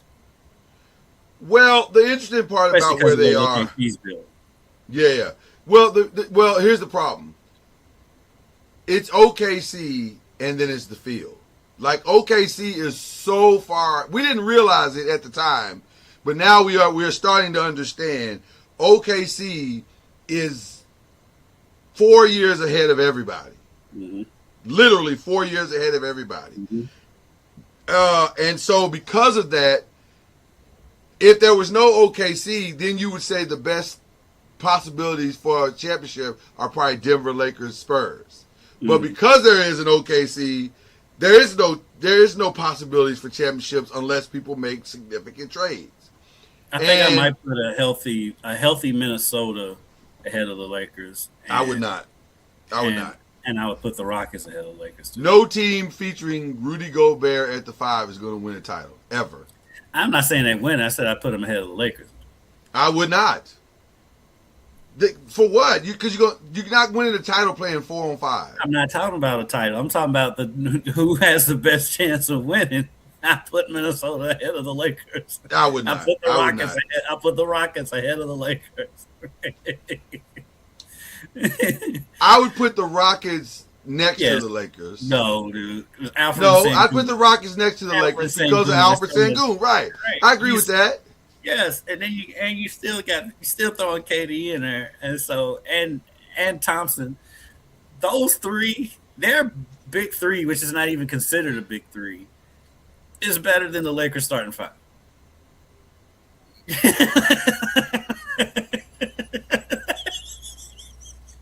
No, I don't agree with that. You lie to yourself. I don't agree with that. I know you well enough when you make this face right here. It's like, that's your damn, he's right again. No. That's and I don't want to admit it. that is not my I don't want to admit it face. That's my hold on. Because you saw the message I saw. That's my I don't think it's as far away as you think it is, face. I didn't say it was a wide gulf. Yeah, that's what I'm saying. So I'm saying Rockets and the Lakers played in a 7-game series. I'm taking the Rockets. And I don't even think it'll go 7. No, I don't know if that's true. Because they don't have a point guard. And that matters. You gotta have a point guard. For one, Reed Shepherd has made a huge leap like I thought he would. And so the drop off between Austin Reeves and Reed Shepherd is not as big of a gulf as you think it is. But the gulf between Alfred Sengun and everybody on the Lakers front line is big. Well, that's the problem. That actually is the problem. The Lakers got to fix that part, which is interesting because they can't. There's nothing they can do that can fix. There is something they can do. I'm telling you, this Giannis thing is more real than you think it is. Well, even though, okay, pie in the sky, Giannis, but as constructed, and is most likely what's going to happen is like Lakers ain't getting. No, that's Giannis. what you want to happen, sir. As presently constructed, you want the Lakers to not get Giannis. You want them on that wall. You need them on that wall. In the grand scheme of things, I'd love to see Giannis and Giannis and Luka and Luka together. I would love this. I would love. That'd be phenomenal. Oh my God, I would love. That's great TV. It is, but for the sake of me laughing at you, I know that's what this is all about. Listen, that outweighs me staying up to 10:30 to watch a Laker game. Full disclosure, we have been friends for almost 15 years. I get what this is, where we are right now. This is not lost on me where we are. I got it. So, but having said all that, I'm telling you, this is fandom and journal. This is all journalism now. The Lakers have been making, and even the Bucks have been making some very weird moves over the last few weeks, to the point where it feels like, if you look at patterns throughout history, something is, I'm not saying it's going to happen, but I'm saying there's some back channel conversations happening for sure. And they're trying to figure out how to make it work. Now, let me say this. It is more likely, this is the journalist talking, not the Laker fan. It is more likely that he ends up in Miami than he does in LA. Because that makes more sense to the bigger thing. And to your point earlier, I could see Sam Presti throwing in enough stuff and because here's what Sam Presti does not want. Giannis in the Western Conference. Right. And if he can help Miami facilitate a deal to get him to stay in the Eastern Conference, that's a win. That's a win. So I can see him going more so to Miami. To me, the Lakers' only competition to him getting to LA is Miami. Ironically. I think my only question, and has nothing to do with you, Miami, or the Lakers or anything, is the fact that Milwaukee has stated they want another star to come in, and I don't know who has a star big enough for what they want in the trade. But that's, you know what I mean? That's my right. That's my point of the whole thing. Was Miami going to give up Bam? Maybe. No. Then what's the point? Then what's the point? Right. I guess Hero does make a little bit of sense because he is from Wisconsin, and so it makes a little bit of sense. But Let me say this. There is no clean 1-to-1 Giannis deal. No. It does not exist. And that's including Clay, that's including Steph, that's including Karl Anthony Towns, that's including whoever you want to include. There's no clean. This Giannis is the equivalent of Luka. There's no clean Luka deal. So there's no clean Giannis deal. So it requires and by the way, there's no fool like the Mavs out there left. There's nobody else. Don't say that. I'm just being honest. You're right, because Nico is a fine human being. God bless him. No, I'm not even saying I that. appreciate him so much. Born what I mean by fool, with all due respect, I didn't mean to be disrespectful. You're right. But what I'm saying is there's nobody that's going to trade spare parts or second tier or third tier players for you. I just don't believe that. Listen, you didn't believe it before the Luka trade. There's always a bad trade out there. Listen, from your mouth to God's ears. If the Bucks will do a straight up Giannis for Austin Reeves deal, by all means, we'll take it. But I don't think that's realistic. I think it's a 3-team deal at best. You know a goofy trade I can see? What's that? Giannis to Philly for Embiid. I can absolutely see that. That's a dumb trade. I can absolutely see that. As crazy as that sounds, I can absolutely see that. Matter of fact, I'll make it even goofier. Giannis and his brothers.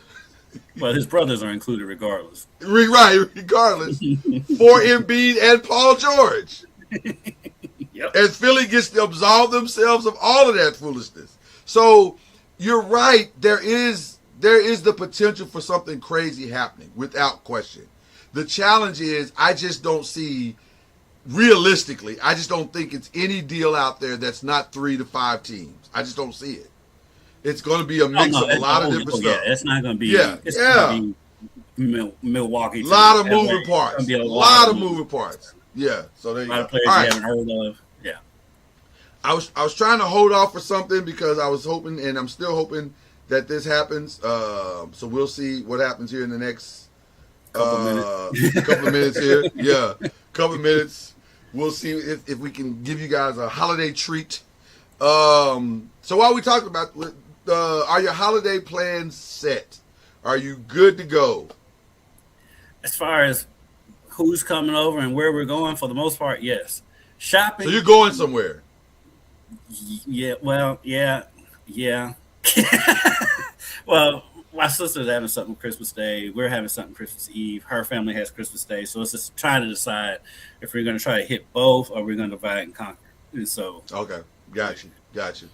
As far as holiday shopping, bro, this is as far behind as I've ever been. So I don't know if I've ever shared this, full disclosure, to you.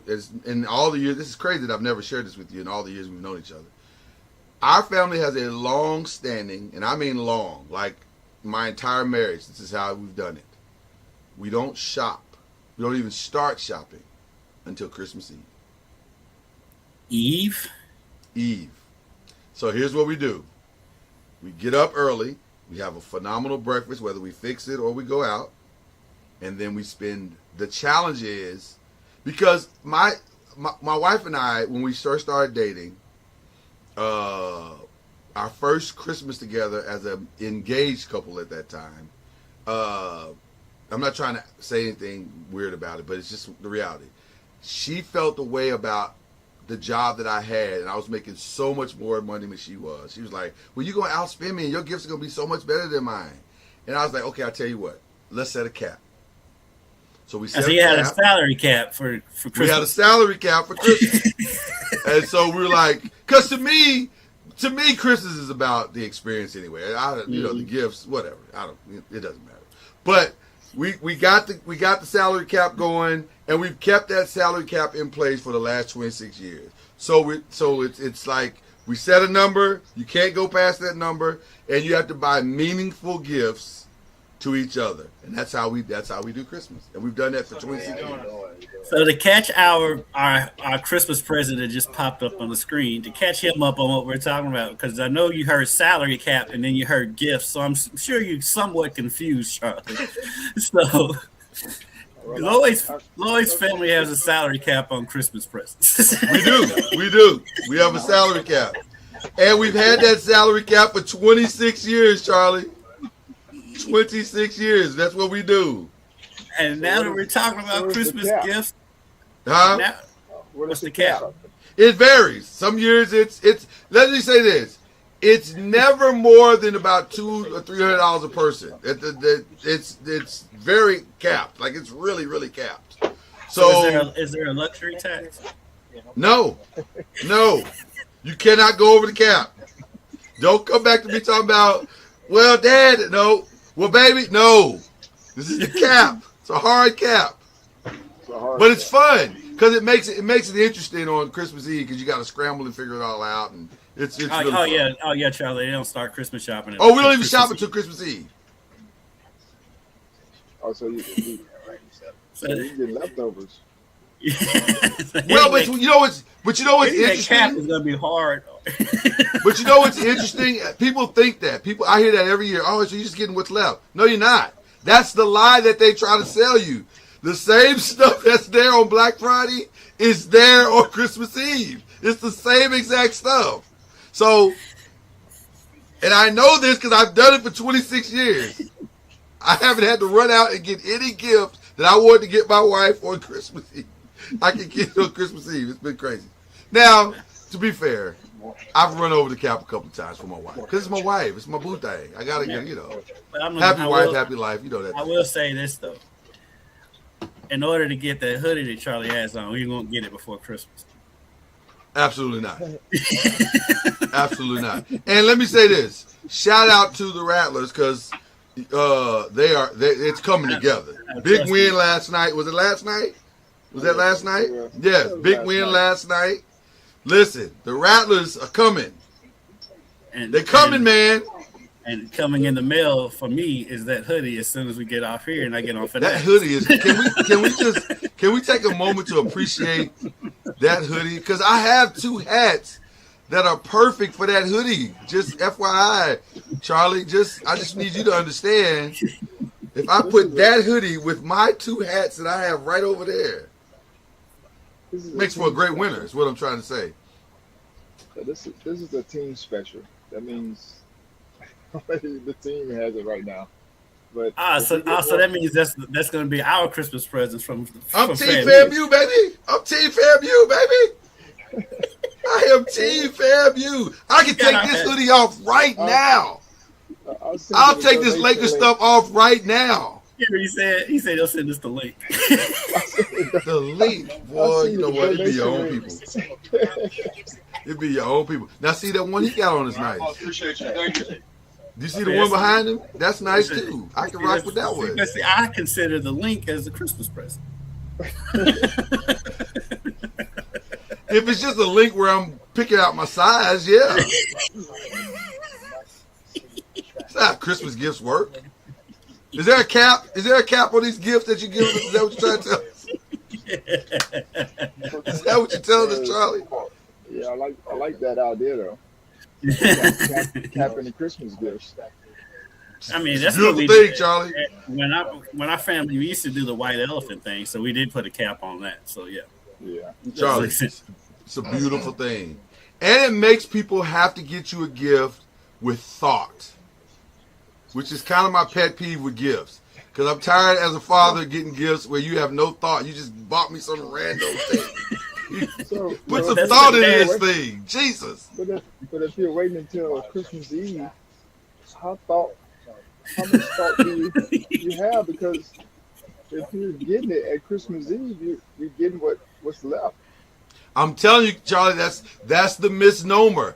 That's not true. There's a lot of stuff to get. You just gotta, but I want you, because normally we don't just go to one store too. Normally we go to like an outlet mall, or it's a lot of options. It's way more options than you think it is. So what kind way of more is options than you think it is. Huh? The thought is to to go out and get the gift. And then The thought is, who am I as a person? What do you think I really, really need? Or what do you think is going to mean something to me? And vice versa. So that's the thought. That's the thought that we're putting into it. It's fun. I've enjoyed it. It's been great. I'm so glad Charlie made time for us this morning. I am too. And I'm also grateful that he's so generous that he's going to get us these hoodies. But locked in. You locked in now. See what I did there? Yeah, It's visual evidence of what we've been talking about. Even though Charlie hasn't said one word. He hasn't said a thing. He's not verified any of this. He's not verified anything. Charlie, I got to ask you. Are you happy about your Knicks? Your Knicks won the NBA Cup. The group chat must have went crazy. You and Al. yeah. It was. Is it a two-man group chat? Well, all my Knicks people. I'll just That's what I'm happy saying. for all the Knicks people. Yes. You know, we got a little revenge, or as the guys said, GBG, get back game from when we lost to them in the finals. So I was happy to see the guys. I was just unfortunately I didn't get a chance to befriend any of the guys on the team to try to see how they could help us with one of them donations, one of them shares from that winning team. This took a turn. You think it's spent already? Well, they were in Vegas, so it could be gold. You're right, Charlie. It could be gold. Oh, you all right? Yes, I'm good. You okay? Yes. But you know, you had already had whatever you're going to spend it on. They had already had that. That wasn't, you know, they would already talked about that. People was asking, That's what are probably you going to true, spend your $500,000 on that you're going to win? Yeah.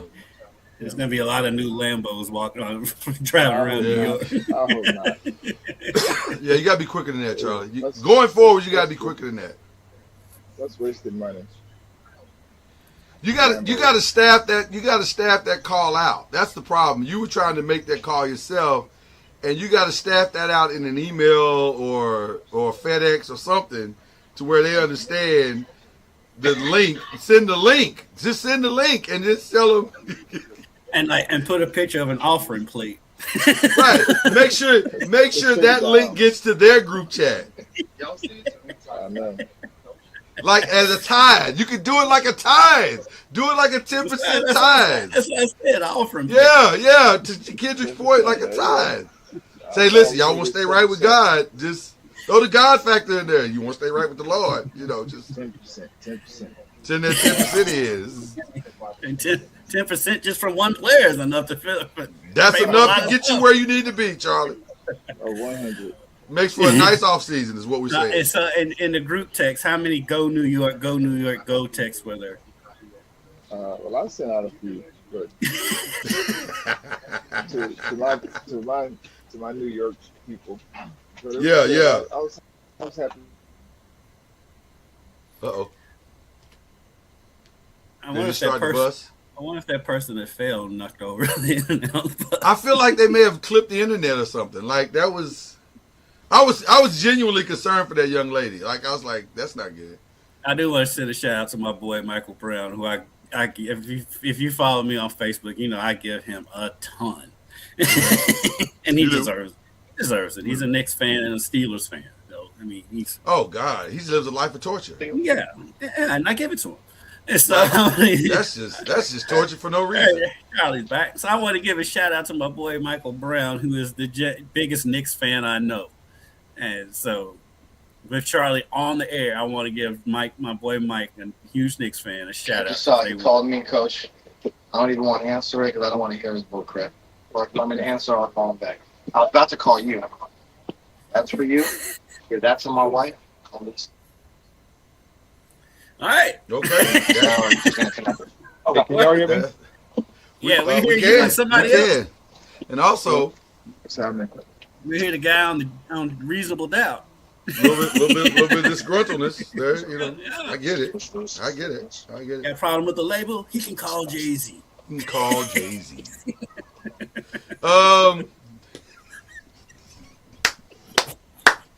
That was fantastic.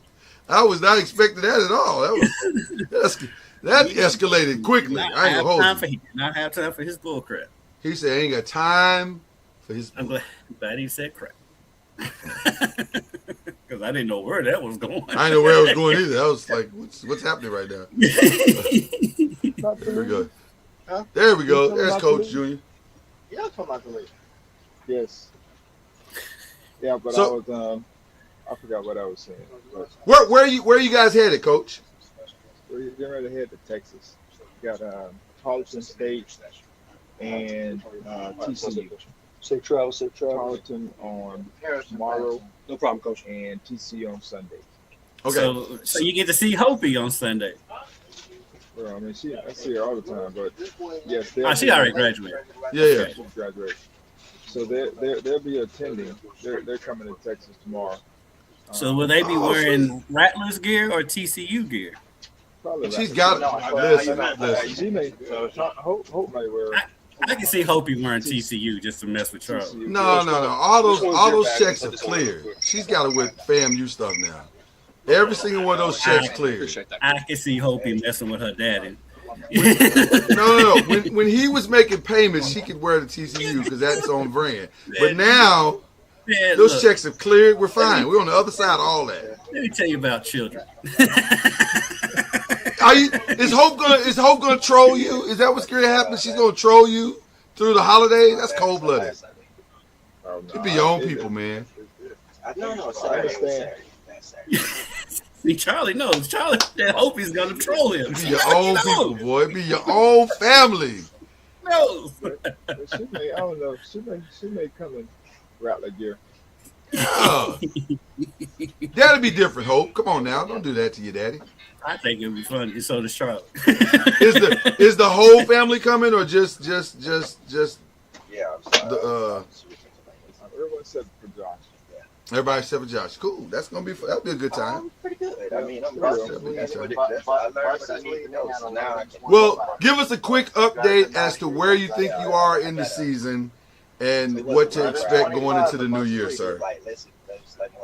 Well, we've won 3 games in a row, which is good. Regardless of who we're playing, people look at who you're playing. It's not certain things, but for us, it's about process, developing habits, and not really looking at outcomes, but more so the process. And so it's been, we haven't played, all of our losses have been quality losses, which is, always good, especially where we are.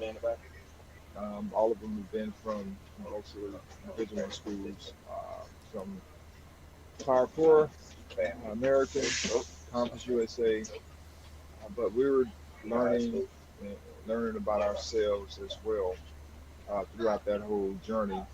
And where we are today, it's not where we were, which is where we want to be.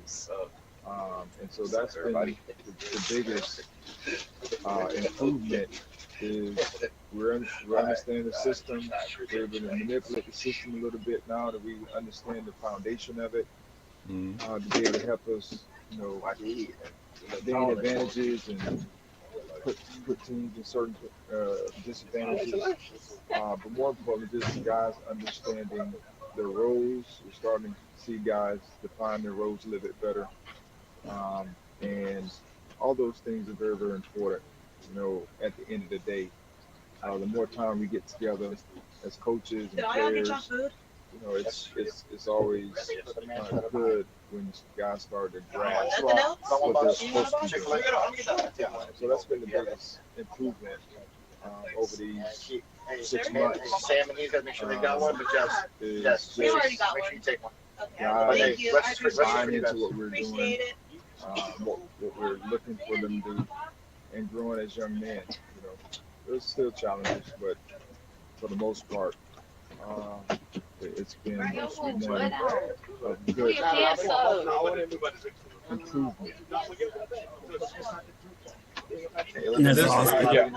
It feels like you're moving in the right direction, sir. And that is exciting, especially for a new coach with a young team that's trying to figure it out.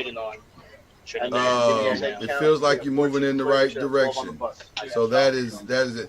So now, before we let you go, Charlie, conference play starts when? There's no cup up here. On January 3rd. That's what I thought. So this is the last road trip before the holidays, right? No, we played Georgia Tech. Oh, we played Georgia Tech on the 28th. The 28th. So then January 3rd is our first conference. How many players we got? 12 conference game. All right, let's roll. And so Hey, let's go.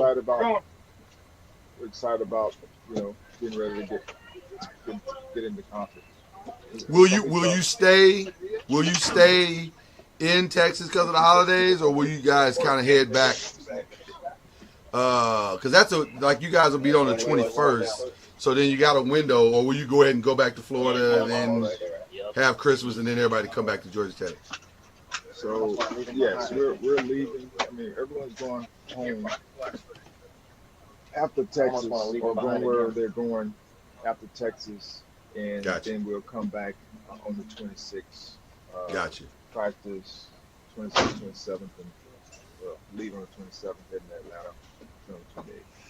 Sweet. Well, listen, Coach, we couldn't be prouder, as you already know. We could not be prouder of you if we tried. Keep up the great work. I can't wait to see what you guys do in conference play. I have a sneaking suspicion that y'all gonna make some noise. Yeah, I think so. And we're also thankful for your commitment to getting us those hoodies. We are thankful for that. We just want to give God the praise. I have to talk to our equipment guy. I'm just saying, have a conversation. It's a conversation. It's just a conversation.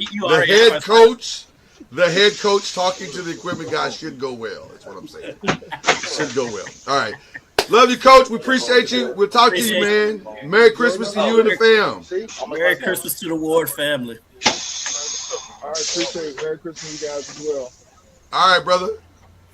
All right. The great and incomparable Charlie Ward, ladies and gentlemen. Yes.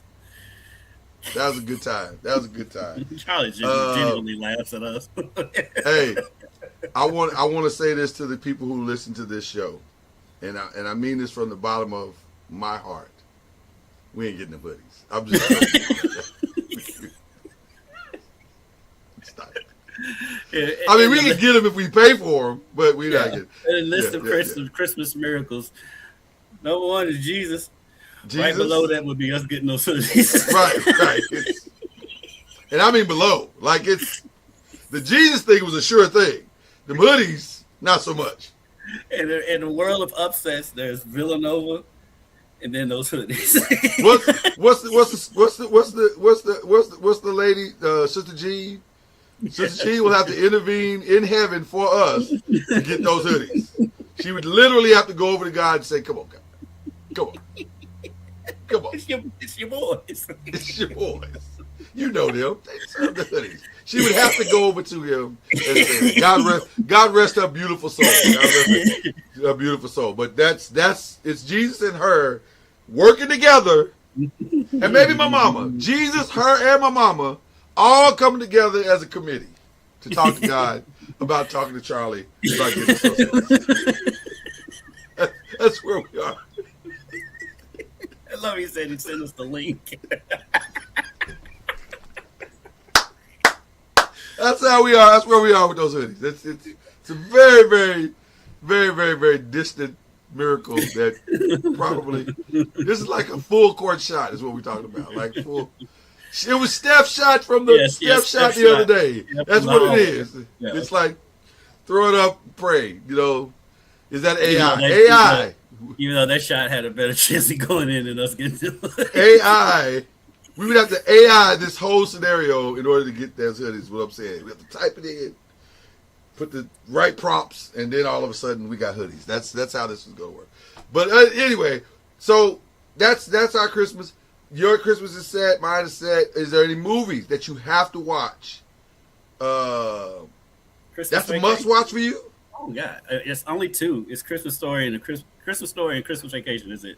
You can have the rest of them. I don't like Elf. I don't like. Elf is overrated Hallmark. to me. It's so overrated. I don't like any of the Hallmark Christmas movies. Gives me Christmas Vacation and Christmas Story, and I'm good. For me now, it's Jingle All the Way. I love Jingle All the Way. I do like Jingle All the Way. Yeah, I love Jingle All the Way. And as weird as this is going to sound, selfishly and by myself, I watch Die Hard. Because Die Hard is a Christmas movie. You will not get any pushback from me. Okay, I'm just saying. I got to watch Die Hard. But yeah, Jingle All the Way is a must. My family's like, okay, Dad. You know what they don't like? They don't like the emotional side of Jingle All the Way. And I get that because it is very emotional. That's why Christmas Vacation will always be number one for me. Right, because there's no emotion tied to that whatsoever. It's just whatsoever. It's all gas, no brakes, hilarious. Yeah. I just showed my kids Home Alone last Friday for the first time. I do love Home Alone. That is a guilty press. I do still love Home Alone. They loved it. They loved every second of it. They were really I heard whispers that Macaulay may make a new one. And I've been hearing that. As well. I don't know what I like about Macaulay Culkin. He doesn't take himself seriously. He doesn't. He doesn't. He gets it. He completely and totally gets it. He's like, I know what I am. I had a good run. And he did. He had a Justin Bieber type run. Yeah. Like he was hot as fish grease, and then he wasn't. Yeah. So I get it. He made his money. He didn't have to be hot anymore. Yeah, absolutely. Nobody in this family has to ever work again. Absolutely. What's your go-to food that you got to have? It's not really one, because the thing about my family is, like, especially with my mom, it's like we switch it up because Thanksgiving and Christmas traditional are the same and they're only a month apart, so we switch it up. I mean, we've had ribs for Christmas. 100%. I've made a brisket, and it's my sister. She makes all kind of different stuff. So yeah, I don't really have a go-to food because we switch it up all the time. I'm with you. I want to switch it up. I don't want the repeat of Thanksgiving. That my grandmother does. She loves to repeat. Mm-hmm. But here's the thing that this year. Yeah, but here's the thing that they got me doing this year. Grandma said she wanted chitlins. See, I can't stand chitlins. And I refuse. I will do anything. Listen to me. I'll look right down the barrel. I'll do anything for my grandmother except make chitlins. It's like that Meatloaf song, but I won't do that. I won't do that. I do anything for love. But I will not do that. And she said, baby, you don't want to make it? It's not that hard to make. I said, I don't care how hard it is to make. I don't care if you just got to throw them in water and then take them out. Nope. I don't care. I don't care if all you got to do is don't stink so bad and pull the membrane out. I don't care. I'm not doing that. So our compromise was I found a lady who makes them. She's going to fix some plates for her and my wife who likes chitlins. They're the only two. And then I said, I'll pay for it. I will pay for them to have their chitlins. Yeah. And I'll bring their chitlins in here. As long as I don't have to fix them in this house, we're fine. I'm still worried about the smell being in your house. Right. I'm still concerned. I'm talking about I'm not even opening the container until the day of. Like, here it is. Eat now. I'm going to go out on a limb and say most of our viewers or whatever probably know that smell. But for those who don't, think my God. Think death. Think rigor I don't understand. I have never understood why people eat chitlins. To this day, I do not get it. Now, I loved it when I was a young kid. I loved chitlins when I was a young kid. I loved them. Because what would happen is they would fix the chitlins at my house, and my grandfather, who also hated chitlins, would be like, come on, let's go get a burger.